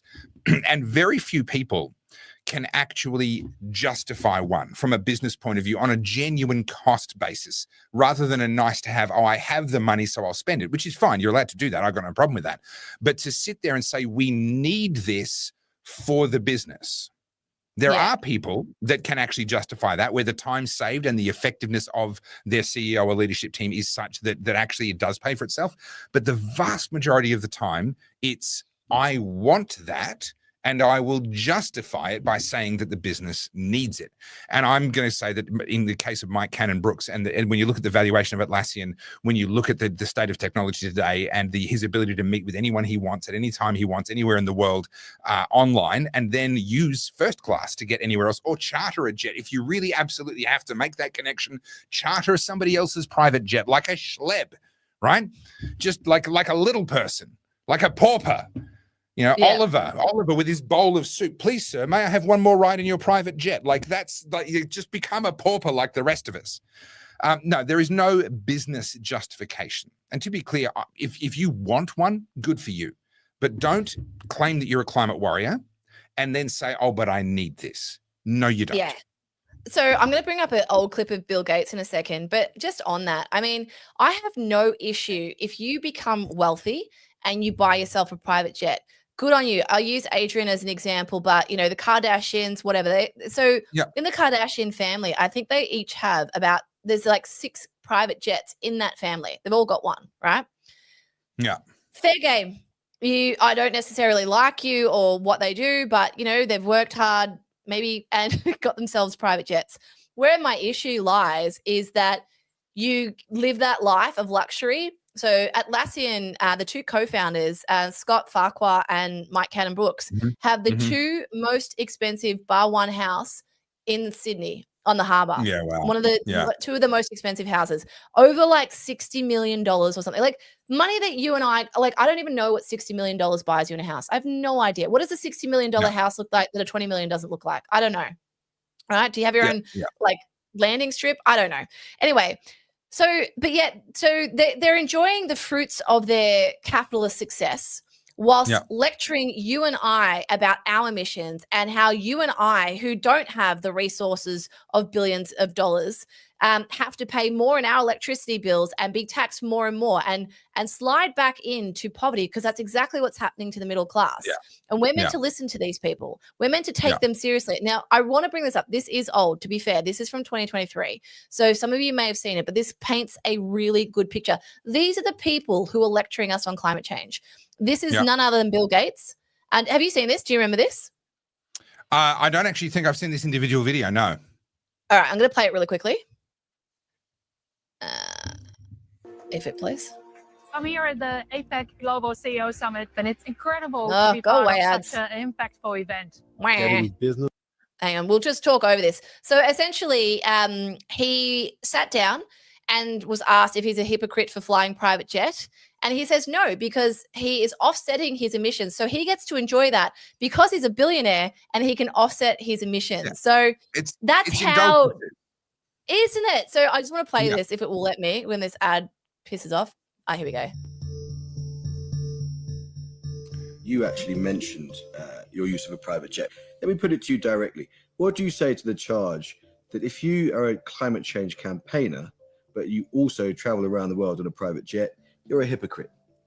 Well, I by the gold standard of funding Climeworks to do direct air capture that far exceeds my family's carbon footprint. And I spend billions of dollars on climate innovation. So, you know, should I stay at home and not come to Kenya and learn about farming and malaria? Right. So let me ask you this. If you actually believe that the apocalypse is coming, are you living a yes but no? Or are you just going to do everything, cut your own emissions and spend all the money pulling the carbon dioxide out of the atmosphere? That's the attitude of someone who does not believe that this is an existential crisis. And there is nothing anyone can say that will convince me otherwise. And that to me is just classic Marxist mindset. Now, I'm going out on a limb there. I do think all of these people, these elites, are Marxists, or they're trying to make us adopt this. I want to contrast this. It's a bit different, but it's the same thing. So, you know, to have someone like Bill Gates, who, you know, to be fair, he does do this whole, he does invest. So that's not a lie. But then you have people like this. Now, this is a bit of a tangent, but it makes sense. Let me just pull it up. Tangent time. To everyone that's been whinging about the lack of musicality in our shows recently, we've heard you. We're bringing it back. Okay. So this is Billie Eilish. Are you familiar with Billie Eilish? I know what happened here. Yes. Okay, so so Billie Eilish, she's for those who don't know who she is, she's a pop star, and everyone makes a big deal about her. I don't think she's that big. I think she's big in like a Gen Z lunchbox. You know, I don't know. I think she's got a really good publicist who is really social media savvy. Yeah, because I like this whole pouty sort of like, I'm so bored with my life. I'm so cool. I have no time for it. This sort of petulant kind of look. Anyway, Billie has come out calling Elon Musk a coward and what else did you call him? Sorry, a pathetic, because this is over his $1 trillion evaluation, right? Or his $1 trillion payday. And so I'm just going to do this really quickly. I should have done this before, but hang on. Let's have a look here. Just so I've got the right figure. Okay, cool. So Billie Eilish is worth $53 million estimated in 2025. Maybe more, maybe less. 25 million. I don't know about you. I don't have 25 million. That sounds like a lot of money. Not today. Oh, it's not 25. Sorry, I read that wrong. 53 million. My apologies. 53, 53 million. Yeah. That's fuck you money. I would call that fuck you money. Would you? Yeah. That's right up there. Yeah. So Billie Eilish has come out calling Elon Musk pathetic and a coward, and accusing him for not ending world hunger with his wealth. So he could choose to spend, allegedly, the figure to cure world hunger is $40 billion, right? Mm-hmm. Billie, you got 53 million. How much are you giving? How much are you giving? Okay, so this is the other problem. The way to it could cost you X amount of money to feed everybody, but actually the way to end world hunger is by them being able to feed themselves. It's nothing can be called sustainable until it's financially sustainable. You can buy all the food you want and give it to them until they have industry and productivity and they're connected into a financial ecosystem where they can actually earn money, pay bills, send their kids to school, get education, improve their own lives, etc. That's when you've solved world hunger. Nothing is solving world hunger faster than capitalism. And in fact, when you look at the Millennium Development Goals, which set goals for world poverty, we were exceeding those by some margin because technology made it easier and better and faster for people to integrate into the global economy. All of a sudden, Asian countries where they'd been backwaters only a decade ago, suddenly they're connected to the internet and they're able to start little sweatshops and sell to the Western world. And we sit on our privileged side of things going, oh, sweatshops, you can't buy from them. Meanwhile, people are moving. They're walking hour upon hour out of country, rural areas where they're suffering starvation in the hope of maybe getting one of those sweatshop jobs because that would be the best thing that had ever happened to them, right? And we're so out of touch with the economic reality that so much of the world faces that we look at and go, oh no, that's terrible. We can't support that sort of thing. Well, I'm sorry. Do you want them to go back into starvation in subsistence farming in rural bumfuck middle of nowhere, wherever it was that they came from? That's the option they've got. And so we sit there and say, oh, it'll cost X amount of money to feed the world. That's nice. What's it going to take for them to be able to feed themselves? That's actually the far more important question. And in that regard, Elon Musk is absolutely leading the way. Look at what he's doing to improve the ability for the world to connect with each other, for untouched peoples to be able to connect in. These people are not going to go through the progression that we went through of the steam engine, the internal combustion engine, the telegram, the telephone, etc., and eventually the internet at the end of their development. They're going straight from eating mud patties and mud cakes. They don't even have electricity in their own home. They have to go to the local shopping center to recharge their phones, but they've got a phone, they've got connectivity, and they can start doing business globally. They're coming up through an entirely different pathway to what we are.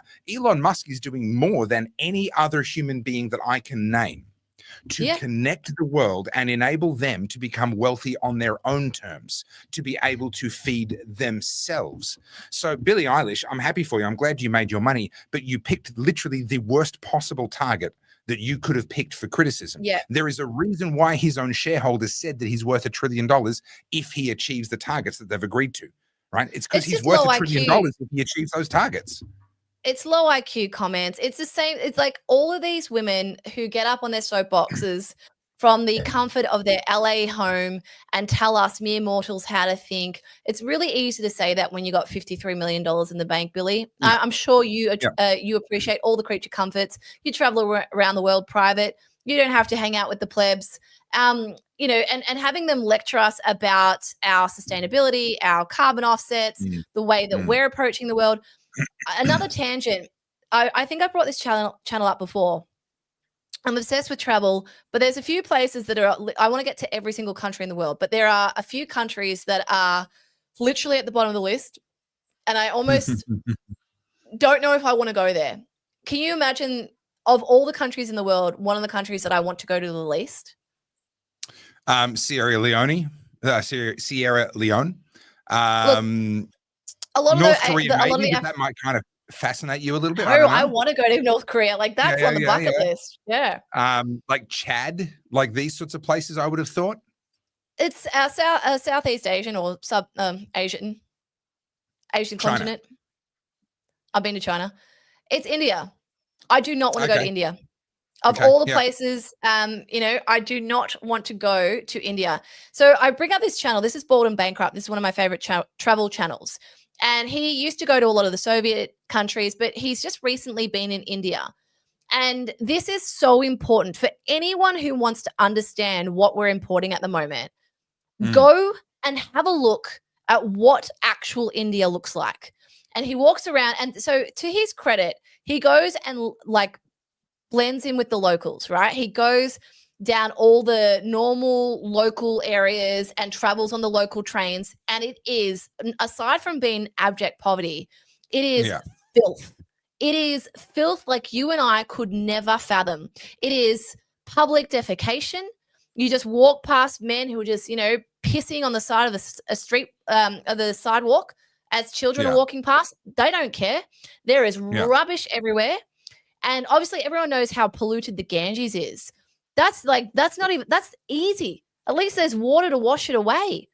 And the reason I point this out is when you have people like Bill Gates and Anthony Albanese and Chris Bowen and whoever the fuck else are these bleeding heart lefties telling you and I that we need to pay more for our electricity to the point where you actually can't do anything. And we've now got pensioners deciding whether or not they can put their heating and cooling on. Go and watch a video on India. And what's their population? 1.5 billion? Yeah, we're over here pushing Australia, a first world country with the resources of one of the best developed countries on the planet, into abject poverty because we want to save our climate emissions whilst that's going on. Are you joking? How embarrassing. Yeah, and this is also why, you know, we talked a little while ago about this issue where there were some Indians who held a party, an event in a park in Australia, and then they just walked into the creek and dumped all the rubbish in. And you and I talked about that. And there is a need, when people come from other cultures, there is a need to snap them into line real quick. We have to have a zero tolerance, no compromise kind of approach to people that want to import those kinds of attitudes and behaviors. I'm not saying we shouldn't let them in. I'm saying that the individuals that are responsible for that kind of behavior need to be snapped out of it real quick. Or if they won't, then in that case, we send those individuals home. We have to have a zero tolerance approach because no, I don't want to live in a place where people treat the street as their sewer. I'm going to interrupt you. We're heading there. When was the last time you drove around and had a look? People joke at me, like laugh when I talk about chicken in the noodle aisle, right? People think it's funny. This is where it starts. Oh, it's not my job. Oh, that piece of rubbish on the side of the road. On the side of the sidewalk, or the coffee cup, or the cigarette butt that's on the floor. That's not my job. I'm not going to pick it up. That's someone else's job. And then you keep walking and you see, like, you know, it's been a windy day and people's wheelie bins have blown over and all the rubbish is going everywhere. Or a crow's been through the wheelie bin. Rubbish is all over the road. Not my problem. I'm not going to pick it up. Why would I do that? That's the attitude of Australians. So much so that it starts with chicken in the noodle aisle. And then you see it with all of our local civic areas just falling into decay, things falling apart, graffiti, overflowing rubbish bins. Go and drive on our freeways littered with potholes. Go drive, down your local streets and look at all the discarded rubbish. People don't care. People don't give a fuck in this country. We are heading that way. Now, it's very hyperbolic of me to suggest that we're going to look like India in 5 years. We will not. But we are going that way because our attitude is reflecting that. We don't give a shit anymore, as evident by the disdain we have for each other. We don't care. It's not our problem. We don't have to pay for it. Why would I clean it up? Isn't that someone else's job? Do you remember that video I made about the burnout car? And for those who didn't see the video, I'm not going to replay it, but essentially there was a car. It wasn't a stolen car. I think it was a Holden Craptiva, and the engine caught fire. And so it was, just to paint the picture, a big four-way intersection, and they were turning left, and the car actually caught fire. They weren't even completely off the slip lane. They were kind of like on the gutter. So the car was actually obstructing the road, particularly if you're turning left, and it was burnout. And it had a canary on it. It had police tape on it. Everyone knew it was there. Their insurance company knew it was there. The owners knew it was there. The council clearly knew it was there because the council had sent out the local worker to go and mow around it. It had been there that long that the grass had started to take it as its own. And so everyone knew that car was there. It was there for almost 8 weeks. And I drove past it every fucking day going to the supermarket. And I kept thinking, how much longer will it take for that burnout car to go? And every day, hundreds of people driving past it. No one gives a shit. That is Australia in a nutshell. And you think, Carly, you're being ridiculous. You're blowing this out of proportion. Go and look with your eyes. Go and look at what this country is descending into. No one gives a shit about anything. Go into our CBD. It's a homeless cesspit. There's shit everywhere. So Spanion, for those who don't follow Spanion, he put up a video of a homeless man. And he basically had this homeless man. You're not allowed to move them on, apparently. And there was needles everywhere. And it was the middle of the day, rubbish, junk everywhere. And you have no right to move them on. Pure filth, right? The kind of filth you'd see in India. And we don't get to do anything about it because the bleeding heart socialists will tell us, oh, we need to approach this with empathy. We need to care about their feelings. This is ridiculous. Australia is going to end up a third world country until we start to realize that collectively we all play a role. Yes, our politicians should be doing more, but what the fuck are we doing? Why am I finding chicken tenders in the noodle aisle? Why is everyone's nature strip up to my knees? Why is there rubbish floating everywhere on your fucking nature strip? Why can't you pick it up? Why? Because we don't care. We don't give a shit. No one gives a shit. That's where we're at. Sorry, that's my rant. And scene. I really felt that, Carly. That was fantastic. Yes. No, you're right. I'm a great actress, apparently. You're absolutely right. And I look forward to your double doctorate because obviously, just a single doctorate is beneath you. You're too good for that. You're gonna have to do a double doctorate with a double exhibition. Chicken in the noodle aisle on this through this door, and then the rose budding exhibition through that door. And if you walk through the wrong door, you're going to regret it. To be fair, the rose budding one might make me more money, so maybe I'll do that one first. Yeah, probably. All right, we need to blast through some super chats because I only got through one earlier, and then we literally haven't touched them since. And there's some people with some great comments and questions. So let's be rapid fire here. All right, Ricky go. Hammer.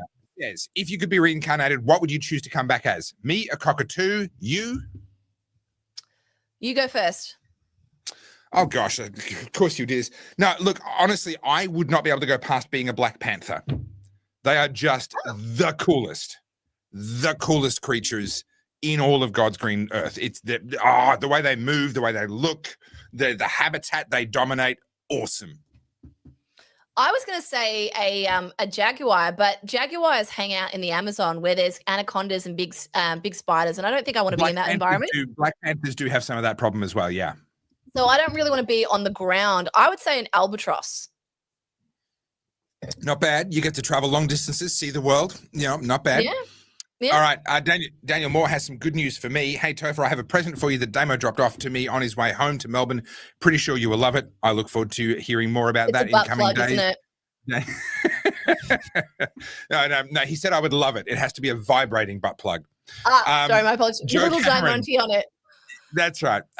Potholes under labour. 10 people watching one person work on the hole while others are putting witch hats around for months before the next contractors come in and seal the road. Yeah. That's pretty much it. And this is part of the problem. They say, oh, it's too expensive. Yes, it's too expensive because of all the rules and regulations and safety nanny nonsense that you've rammed down our throats. Yeah. All right. Just on that, literally today I was driving to the supermarket, and I'm not too sure what they were doing. They were doing something near a nature strip, and I counted. There was about 9 people with high vis on, all walking around. I don't know what they were doing. Evidently not a lot, because I couldn't distinguish what they were doing.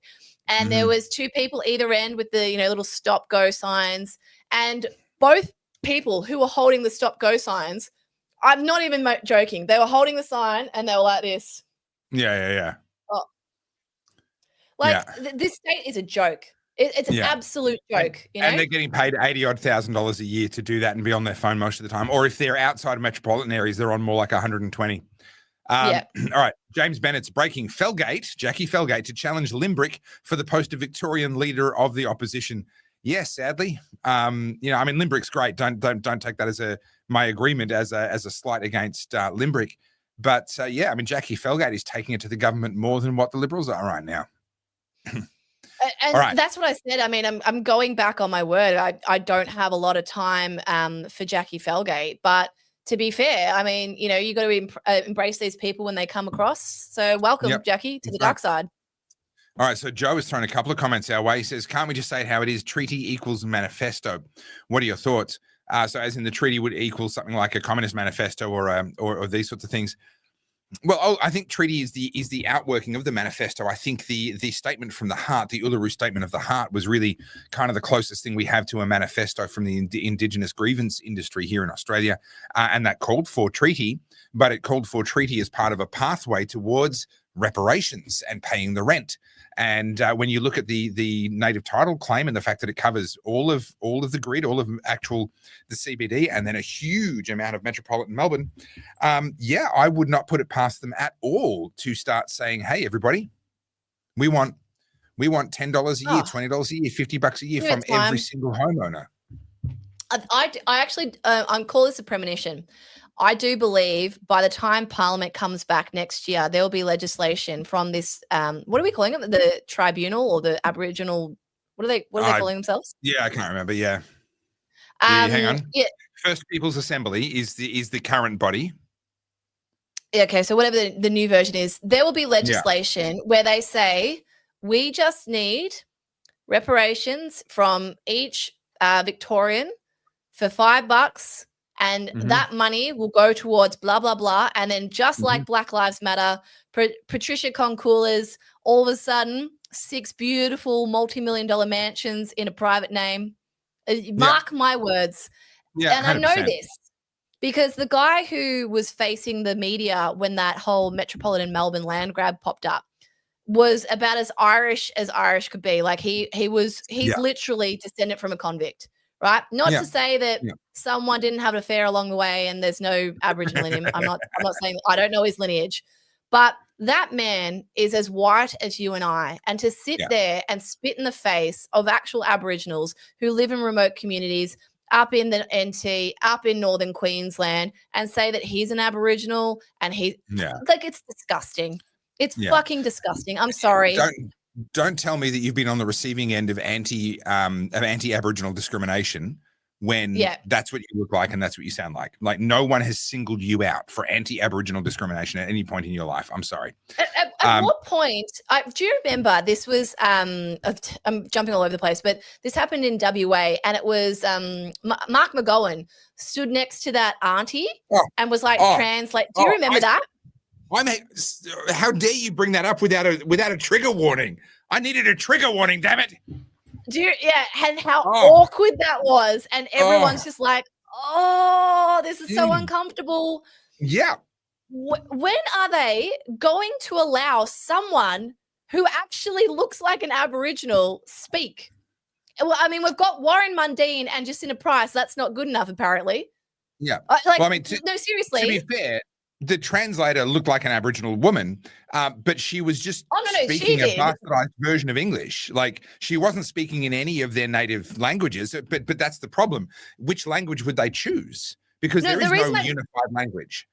The reason I brought that clip up is she was there. She was capable of speaking. Yes, she was speaking Yeah. sort of like a pigeony English, but Mark McGowan had to be next to her to sort of like translate. I'm like, let her have a platform.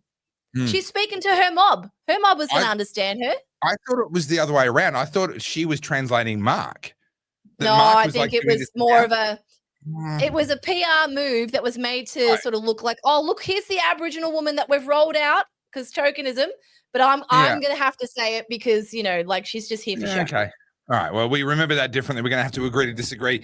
Well, Jorthax read my mind. Can't wait for the exhibition to coincide with Carl's PhD on rosebudding. Seems like we're all about it. We're all about it. People are going to think I'm really depraved. Come on. Joe Cameron says to Carl's, I lived in the States in the 2000s. Now it's worse here, re-crime, especially in Melbourne. There is a place in Texas that has a condition where as a property owner, you must own a gun.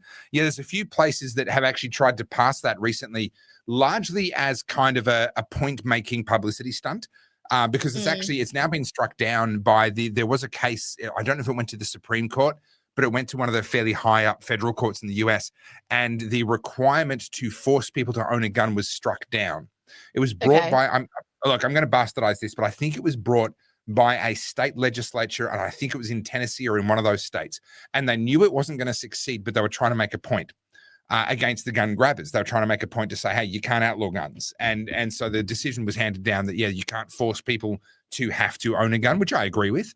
But yeah, the culture over there, people complain about crime in the US and say, oh, you wouldn't want to live in the US with all their gun crime and everything else. Yes, please. I'll sign up for that in a heartbeat. Because if you stay away from the areas where the idiots are killing each other over drugs and whatever else, which is emerging now in Australia anyway, then actually their overall murder rate is comparable to Australia's with all their guns, right? But it's LA and Chicago and New Orleans and blah, blah, blah, where you have these deeply entrenched ghettos with all of their poverty and their entrenched gang culture. That's where the crime's actually coming from. I would swap in a heartbeat. Do you know what? Up until about 3 years ago, I'd never really thought about gun ownership in Australia. Like whenever I've gone to America, I enjoy firing guns. I'm quite good at firing guns. But I'd never thought, oh, you know, I'd like one in my home until the home invasion. And ever since then, like obviously everything's changed.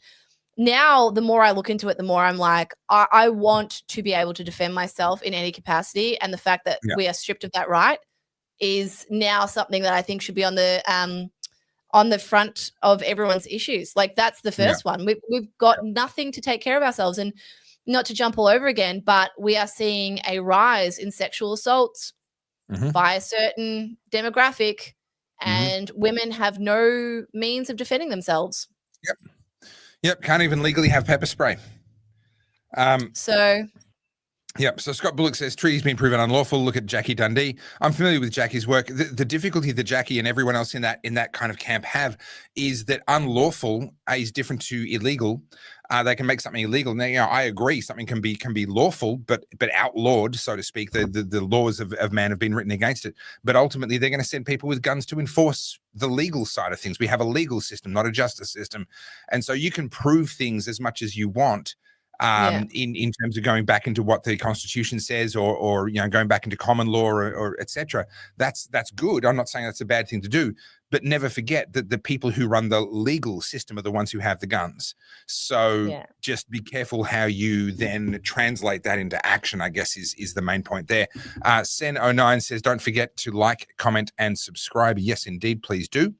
Couple more here. Joe Cameron says, but they are Carls. They are just naturally corrupt. Unfortunately, we lost the context for that one, Joe. I apologize. But it's probably in relation to politicians when we're talking about what politicians have done to this state. Now, Joe makes a really good point here. Your fuck you money starts at 12 million. Mathematically, it's good. With food, our main chains are making it actually harder to fix because cost of movement is massive. So yeah, moving around is the cost of both moving goods, but also moving yourself. But on your fuck you money, so there's been research on this, and I believe the number was actually in the teens of millions of dollars US. But just for the sake of margin, I'm going to inflate it massively and say 50 million US. There is a threshold that the research found was quite distinct, that anything above that amount of money no longer improved your quality of life. Once you reached a certain number of tens of millions of dollars under management, so this is money that's not sitting in a bank account, it's invested, it's working, it's earning its 5%, its 10%, it's owning businesses and so forth. You're working with that money. You are earning so much in dividends and productivity out of that money that more money makes no difference. And what they said specifically was the billionaire, the George Soros, the Mark Bezos owns the super yacht, but they still only spend 2 weeks a year on it, right? The person with $50 million under management can spend two weeks a year on a super yacht if they want. They can pick a different super yacht each time. They just pay the chartering fees. It doesn't hurt them. They don't care. They pay the chartering fees. They pay the fuel. They pay the exorbitant tip. They do all of that. They don't notice that money is gone, but they don't have to pay for the yacht for the other 50 weeks of the year when they're not on it. So what you own is different. But ultimately, how you live is not. Once you get above, and it is, I believe it was in the teens of millions of dollars US is that threshold. And I absolutely intend to reach that threshold at some point in my life. I will keep on learning and discovering and trying to figure out how business works. If I can get on some big podcasts in the US and sell a bunch of books, buy my books, everybody. Help me to get my fuck you money. If I can get onto some big podcasts in the US and sell 10 million books, well, yeah, I mean, that's absolutely doable. The other thing is too, I see this comment a lot, and I do have some stuff to talk about, but I might save it till Wednesday because we can have a bigger chat about it. But I brought this up plenty of times when people say, "Oh, we're grifting" or whatever. It actually takes a massive amount of money to break through the middle class, and this is what people underestimate. They go, you earn $100,000, $200,000, $300,000. It sounds like a lot of money when you only earn $60,000, but it's not enough. A lot of money in comparison. Yes, it is in comparison, but in terms of actually breaking through to that part where you can start investing and cultivating wealth, there's a very big distinction between the two. And a lot of what people have when they start to earn more money is lifestyle creep. You buy a better home, you buy a better car, you buy better clothes, you buy organic food instead of just random food or, the savings brand food. And so it actually takes a substantial amount of movement or liquidity to push you into that next thing. And so when people say, you're grifting or whatever, all we're doing is most of us in the middle class are grifting to just be able to pay your bills as they fall due, or maybe buy yourself a new kitchen in the house that you desperately need to renovate, or, For me, for example, I'm not pretending to say that I don't earn good money. I earn good money, but there's still so many things that there's always a choice. Oh, do I do this or do I do that? Sure. Do I do this or do I do that? There's always a choice there where you get to a point where you can go, yeah, I can do anything. It's irrelevant. And that's why, I think with a lot of these pop stars and things like that, Billie Eilish, whoever it is, they go from having middle class lives, and Billie did. Well, I think she was a little bit more than middle class, but anyway. Sure. And then all of a sudden, they accumulate or they amass wealth quickly. They get a massive cash injection of a few million, and you think about what you would do if you had those raw resources of $1 million or $2 million, of liquid cash, and what you could do.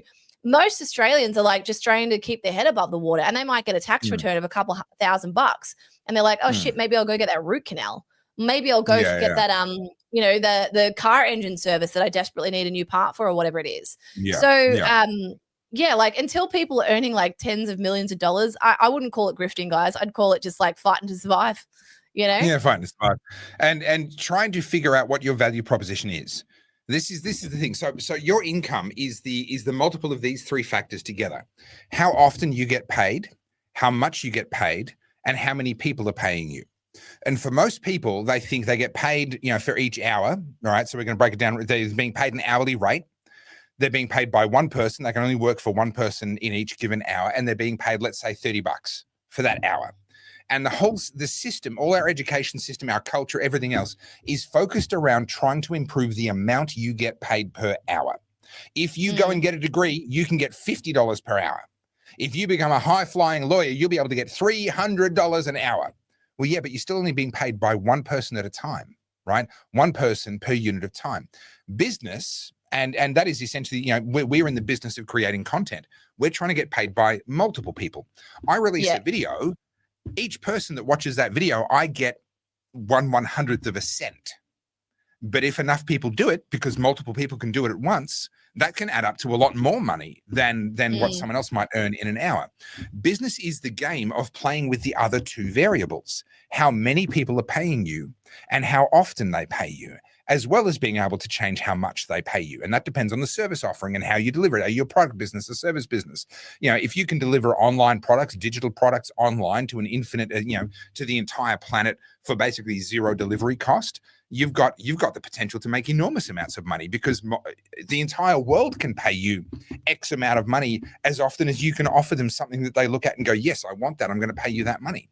And so for people that are kind of locked in, and I don't blame those people, we get taught this, we get brought up with this. Parents teach it to their kids, often meaning well, but the school system also really breeds it into you. You are going to play with that one variable, how much you get paid per hour. And the pathway to getting paid more per hour is to get a degree. That's literally the paradigm that you're raised with. Someone like me says, no, screw that.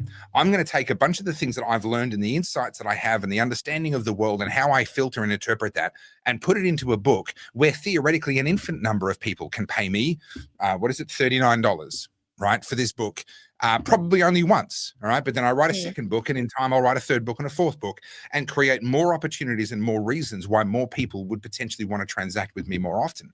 And that's where breaking out of that poverty cycle of, and I'm still in it, just having to think about, well, which bill am I going to be late on this month? That's an unpleasant place to be, but that's a reality for a lot of us. We don't actually have enough to cover everything. We can, we can kind of get there, but we're kind of, who's going to be pissed off with me this month? Right. And that's the situation that most of us are in. Yeah. I mean, like I was saying, you've got to make these decisions. Oh, am I going to do this today, or am I going to do that today? Am I going to do this today? And I want to bring this article, because I think you shared it as well on today. I was quite shocked that The Age actually published this, to be honest. Did you read this? Yeah. Yes. Astonishing. Ditto. That's why I posted it. It was such a surprise to me. So overgoverned, overtaxed, and overcomplicated, how Australia was set up to fail. So this is an opinion piece, right? So interestingly, before I go into the piece, as I do, I scroll through the comments, and it's so bizarre to me how many people are still sycophanting, pardon me, for the government. So here's an example. Overtaxed. A modest tax increase on balances over 3 million will generate hysteria by the ruling class, then peddled by the marketing department, newspapers, and unfortunately lapped up by cookers. So these are people who are literally voting in their own decline of living standards because they refuse to see that their government, the side that they cheer for, is making terrible decisions. I'm not defending what Scott Morrison did, by the way. I'm merely saying that just in general, Australia is going down the gurgler, and people on both sides are like, well, but maybe we better get that selfie of us on the new train, and we'll just throw this new sledge at the opposition, or vice versa. No one in this country that is currently in government, well, I shouldn't say no one, but very few people seem to genuinely care about achieving an outcome. It's just about making sure they're reelected. But I'll go into this article. So when the door shuts on this financial year, Australia's 3 levels of government will have set a record. They will have collected more than $1 trillion in taxes, charges, and fees from residents and businesses. A business that operates across the nation faces up to 36 different versions of payroll tax. So there's a quote.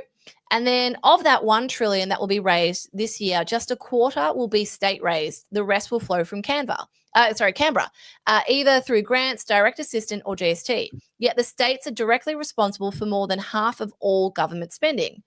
So to cut the long story short, we do all the work and they collect all the money.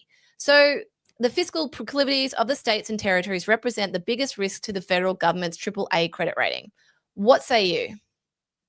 Oh, well, it's astonishing to see this in The Age. That's the main thing. I mean, this is not news to you or I. We know that we're overtaxed. We know that we're overregulated. We know that we're overgoverned, too much red tape, green tape, all the rest of it.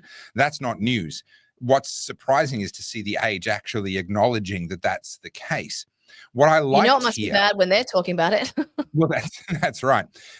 I don't actually disagree with basically any of the main points that they've made. I would say things differently and frame things differently. And I think there's a few skews in that article, but actually it's a pretty solid article. Like, I'm highly critical when it comes to this stuff.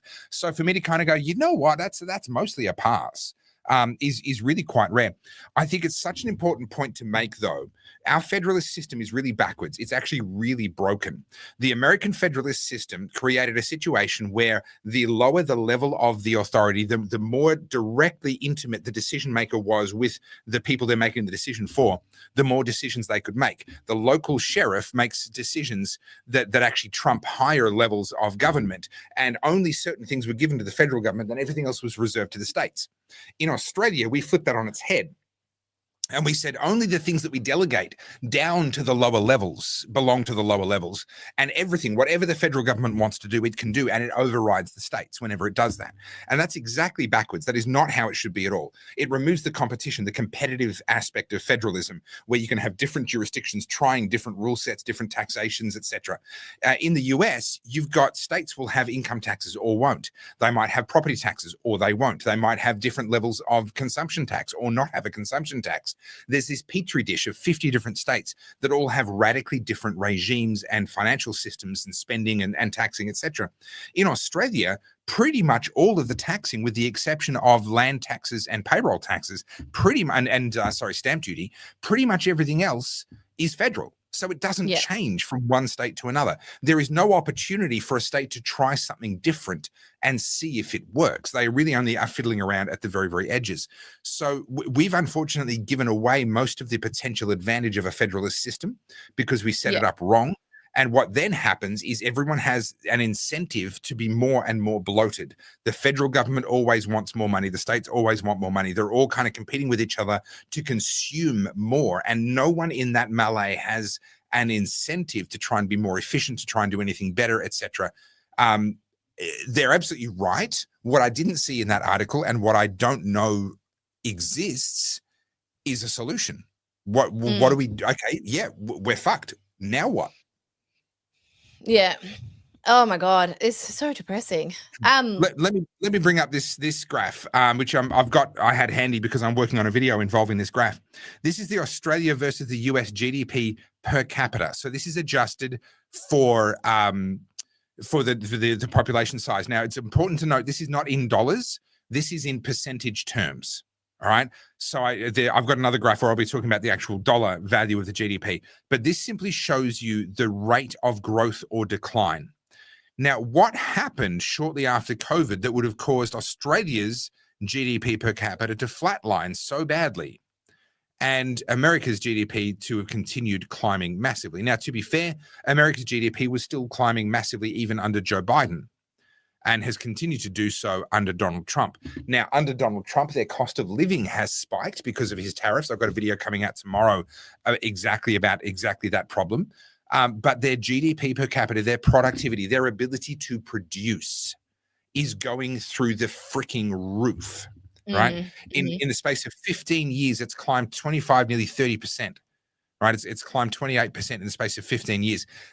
Productivity equals quality of life. Producing more GDP per person allows people to live better, to consume more energy, more clothing, more food, or more expensive things, cars that are harder to make or clothing that is harder to make.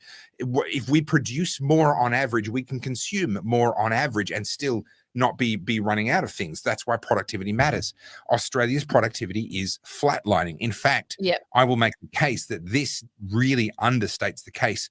And that, as a matter of fact, from a quality of life perspective, we're back at 2012 levels. And we actually haven't seen pretty much any improvement in our quality of life here in Australia in about 13 years. Yeah, I see this just in my day-to-day, like whether it's myself personally or my mates or whatever, how we're all just making different choices. And we've shared articles throughout the podcast. That one I think about a couple of weeks ago was Broadsheet asking why people aren't going out for brunch anymore. What killed brunch, right? And as if these don't all correlate to the same thing. Another article today, it was Broadsheet as well. They were talking about why Gen Z doesn't go clubbing. And, and like, not that I care about Gen Z's private lives, but when you actually scratch beneath the surface, they're not going clubbing for a couple of reasons. One, COVID. You know, a lot of these people are socially anxious. Two is chronically online. Most of their lives are in the digital space. And three, it's too freaking expensive. The alcohol taxes make it unaffordable. Now, when I was a kid, which, you know, I'm starting to feel old now, but, you know, back in 2006, 7, 8, back there, we would can't believe I'm saying this on a podcast. We'd go and get like a bag of Fruity Lexia and some cheap orange juice, make ourselves some, you know, mocktail or cocktails at home, and we'd lace ourselves and then go out and, you know, maybe buy 1 or 2 drinks at the pub. But, you know, like a drink back then was like $7 or something. Now, I almost had a heart attack the other day.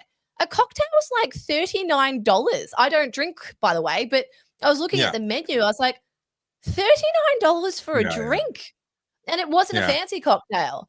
And then, you know, a beer, like $17. What Gen Z can afford that and you know, enough to go and have a good time. And so this all sort of rolls into one. Okay, so they're not going out and having a good time, which means they're not socializing, which means they're not dating, they're not meeting people, which means they're unhappy, which means we're not getting babies, which means birth rate's declining, which means productivity is declining. This all ties into one thing. And yet when you have these conversations with people, they pull it all apart and they go, oh, well, it's you know, because it's expensive. I'm like, keep going. Why is it expensive? Like, keep going, you know, and they talk like, I give Gen Z a very hard time, I know, but I actually feel genuinely sad for them. Yeah. And a lot of mistakes have been made that they're on the receiving end of. I would also argue that they're making a lot of mistakes of their own. You know, in life, none of us get to choose which hand we get dealt. We only get to choose how we then play that hand. And I would argue they're playing it poorly. But yes, they've been dealt a more difficult hand. However, I'm also aware it's 2 hours. We've just hit the 2-hour mark. I'm tired. I had to get up early this morning to take my daughter to get some grommets in her ears, which all went well. But I'm tired and it's been a big day. So let's get through a couple more super chats. And then I'm sorry, Carly, I'm going to have to call it a night because, as we have established, I'm an old man. Not before I have my opportunity to grift. I've got something exciting to share. So. Okay. All right. Well, let's get through these. We've got 4 super chats here and then you grift and then we're done. So Catherine Cavaney says that she can't make the invite work. She's talking about the invite to the Discord. So I will put it, guys, if you want to join the Discord and you're having trouble, as soon as we finish this live stream, I will go and edit the YouTube video description. I'll put the link in there. I can post the link here, but you can't click it in the comments. So I will post it in, and it will be there from now moving forward. So whenever we post a YouTube video, that Discord link will be there. Now, if you are an OG Oddie, we have to manually upgrade you. So just bear that in mind. G and I work a full-time job. So if we haven't added you, nothing nefarious is going on. We just literally are probably busy because I know a lot of people want things done like this, but just remember we're real humans. There's no bots. It's just us. So give us a break and we'll get to it. She's lying. She's not a real human. I had a couple of messages of panicked people saying, oh, I haven't been accepted. I'm like, I know. Give me a second. So I have suddenly realized why Clark Kent was never spotted as Superman. Right. So my camera, I'm just going to enlarge my camera here. My camera is a Sony with a really, really nice autofocus system. It's one of their current generation autofocus. It's really, really good. It literally spots your individual eyeball. It can pick out your face in a crowd. You can have a group photo and you can be taking that photo with a Sony camera and it will find your face and focus on you and make sure that you're sharp. Now, so I'm in focus here and you can tell that I'm in focus. The word road is slightly fuzzy. Now watch what happens. Oh no, it did come back to me. Okay. It's trying to make a liar out of me. I know what you're about to say. Yes. I swear. Yeah, it starts. Yeah, there. Look, it's taken off me and it's focused on road, and now it's back on me. Now it's back on. So it's clearly, if I was Superman, and I just put on the sunglasses, or put on the reading glasses, all of a sudden I'm Clark Kent, and not even the autofocus can find me anymore. That's incredible. Topher with jar glasses. This is Topher if he was a non-player character in GTA 5. Yeah. That's what that is. All right. last bit of housekeeping as well. So this has happened to a couple of people just with Ko-fi. So if you've signed up to have a subscription with Ko-fi, if you haven't verified your email, it boots you off. And also, if it takes out the next subscription and it doesn't work a couple of times, it boots you off. So if any of you guys have gotten an email from Ko-fi saying it's being cancelled, I haven't done it. No one's cancelling you. It's doing it because one of two things: your email wasn't verified, or unfortunately your direct debit didn't go through. So just letting you know, I don't make the rules. So Pro Engineer has let the cat out of the bag here, Carls. I thought I was sending you budget to buy merch of the new design so that we'd be all stocked up for Christmas. It. Turns out that you've actually been buying a new Gulfstream. What can I pick one up for? A couple grand, surely. A couple of thousand. A couple of thousand. Yes, not a couple of thousand, but a couple of thousand. I reckon jump on Marketplace. I'd be able to bargain. Just haggle it down. So it's not the cost of acquiring; it's the cost of keeping. So it's the cost of running. If you buy, let's say, just a cool $120 million private jet, you're probably paying about $25 million a year to keep that thing flying and fueled and staffed, and a pilot on standby so that you can fly whenever you want to. All that sort of stuff. Yeah, not as much. As you said, I'm more than happy to have like the 20-30 mil where I just use that stuff. I don't have to own it. Yeah. Just when on the rare occasions where you actually genuinely really want or need one, you spend a couple of $100,000. Done. Yeah. All right. CJ's updated us. Arrived safely. By the way, likely a submachine gun, not 3D printed. Yeah, it didn't. When I heard the mechanism going, that sounds like it is properly fabricated metal, steel weapon. Just an incompetent behind the trigger, taking 5 goes to feed around into the chamber. Yeah, and it didn't even seem like he had duds. It didn't even seem like he had squib rounds. It just seemed like he actually didn't know what he was doing. But anyway, hang on. I just went and swiped and made everything disappear off my screen. There we go. And last super chat of the night, unless a few more come in while we're winding up. Thoughts on the financial mismanagement in Victoria? Are we cooked? Yes. I left 2.5 years ago. I don't know why you haven't yet. Is it too late to turn things around? Technically, no, but I do not believe that the people of Victoria will have the will to turn it around anytime in the next 2 to 3 decades. Can we survive another Labor term? Physically, yes. Mentally, you tell me. Yeah, I think, unfortunately, I hate saying this. I want to be wrong. It's just not bad enough. It's that simple. In Victoria, it's just not bad. And also, so many young voters are enamored with socialism. They want it. They want a Zohan Memdani. They want to see it with their own eyes. And you can't fix stupid, can you? You can beat it around the head a few times, but then you get in trouble. So, yeah. All right, now grift away, and then we'll wind up. All right. So, you know how I'm big champion of AI, right? Big fan of AI.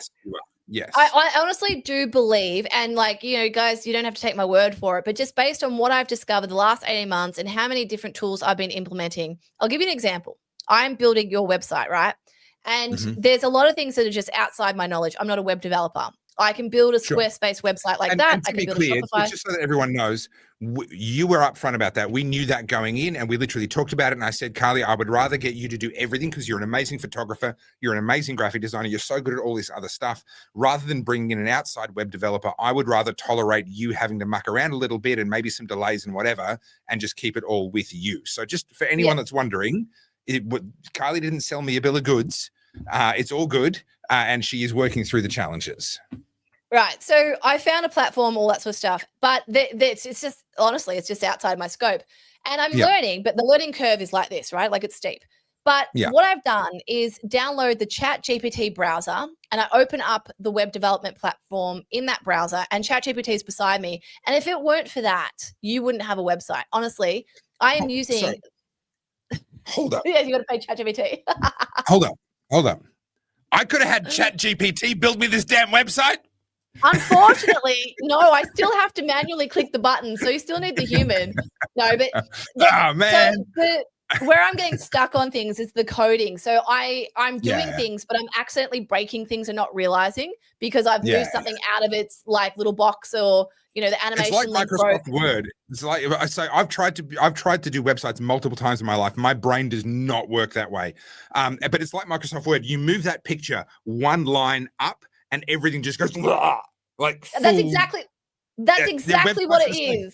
Yes. So I'm a graphic designer. I'm used to Photoshop and Illustrator where I can literally drag it where I want. With this one, it's all CSS and it's all coded. And I saw someone say they're a web developer. If anyone speaks Webflow, shoot me an email because I'm getting there. It's just, like I said, steep learning curve. But anyway, my case for AI is AI through the ChatGPT browser. It's taking screenshots of your screen, which, be careful what you put on there. But obviously, I'm doing a website. So, and I say, hey, I'm stuck here. What have I broken? And it will read the screenshot and it will tell me, click here, do this, go there.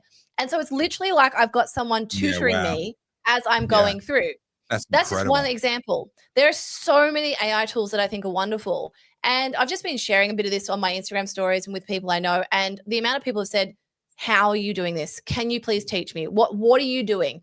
And the reason I'm such a big supporter of AI is I honestly think that for those of us in Australia who are seeing our our quality of life decline and are struggling under the cost of living crisis, there are so many new avenues that you can add to your repertoire to help you become maybe more of a freelancer, so you can command more prices and you can be more productive.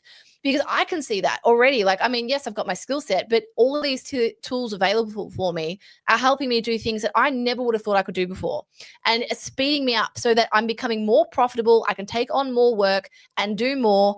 And anyway, so long story short, I decided to put it out to people. I said, hey, if you want a masterclass on what tools are available, how they work, how you can use them, how you can implement them, I will do it. And I had a huge reaction to it.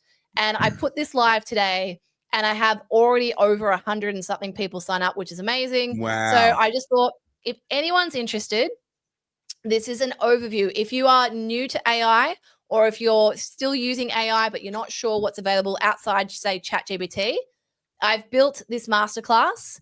It's 90 minutes, but let's be honest, it's me, so it'll probably be 2 hours. You can either join on it live, or you can watch the replay. You don't have to be there live. And essentially, I'm going to take you through how you can use it, what you can implement, how it can help you across productivity, across admin, across creativity. And I'm just going to show you guys all the tools and all the different things that you can do. And this quote is one from my thesis. The future belongs to the minds who imagine faster than the world can limit them. And I honestly do believe that's what AI is all about. So if anyone's interested, if you want to join the masterclass, it's in 2 weeks' time. It's $99. I don't do things like this often, but I feel like this one's going to be fun. You can jump on the website. So by the way, this is just carlsjsoda.com, and you'll see the link in the thing to go to the AI masterclass. If anyone's interested, you want to learn about AI, it's all there. All the information's there. There's frequently asked questions at the bottom of the page for anyone that wants to ask any questions. It's there. And yeah, if you want to jump on, you can do that. I'll put the link in the video description. But put the link down now in the chat, and then add it to the video description later. Guys, you know that Carly loves what she does. You know that she's serious about offering value. So I don't have a dog in this fight. This isn't my course. I'm not getting a cut for marketing or anything like that. But guys, number one, you know you're going to get great value. Number two, you know that Carl's someone worth supporting. So I would highly suggest you get on this. And in fact, Carl's, I will make time to be on it as well. I'm not sure if I'll be able to be there live. I'll have a look at when it is. But I'm going to jump on board. I'm going to jump on board as well. Yeah, I think it's worthwhile for people to get on board, because obviously the big corporations are going to use this stuff already. But imagine if you had extra tools in your toolkit to be able to go out there and be a little bit more dynamic with the way that you approach the workforce, right? Like, there's so many different things that you can use this for. And what I'm really hoping to achieve in this masterclass is just to get people be a bit more optimistic about AI. Look what's possible. Look what's possible outside of like using ChatGPT to write you some AI slop. Do you know what I mean? Yeah. And to be clear, not just what's possible, look what you can do. Yeah. Yeah. So lovely. All right. Anyway, we need to wind up. I'm yawning. I'm out of here. I'm done. Another good show. We will see everyone on Wednesday night. Don't forget, go to goodpeoplebreakbadlaws.com and where is it? There. Buy my book, damn it. All right. Don't forget there's 5 designs going out of print in just a week and a half's time on the 30th of November. At this point in time, there are no plans to bring any of those designs back. Some of the ideas will come back in other forms, but those designs are done. So make sure that if you want one, you get one. And also, guys, again, if you want to join the Discord, I will put all the links in the video description as soon as we've jumped off the live. I can't edit it while we're live. So more than happy to pop it in there and look forward to chatting to you in there. Cool. Thanks, everybody. Bye. Bye.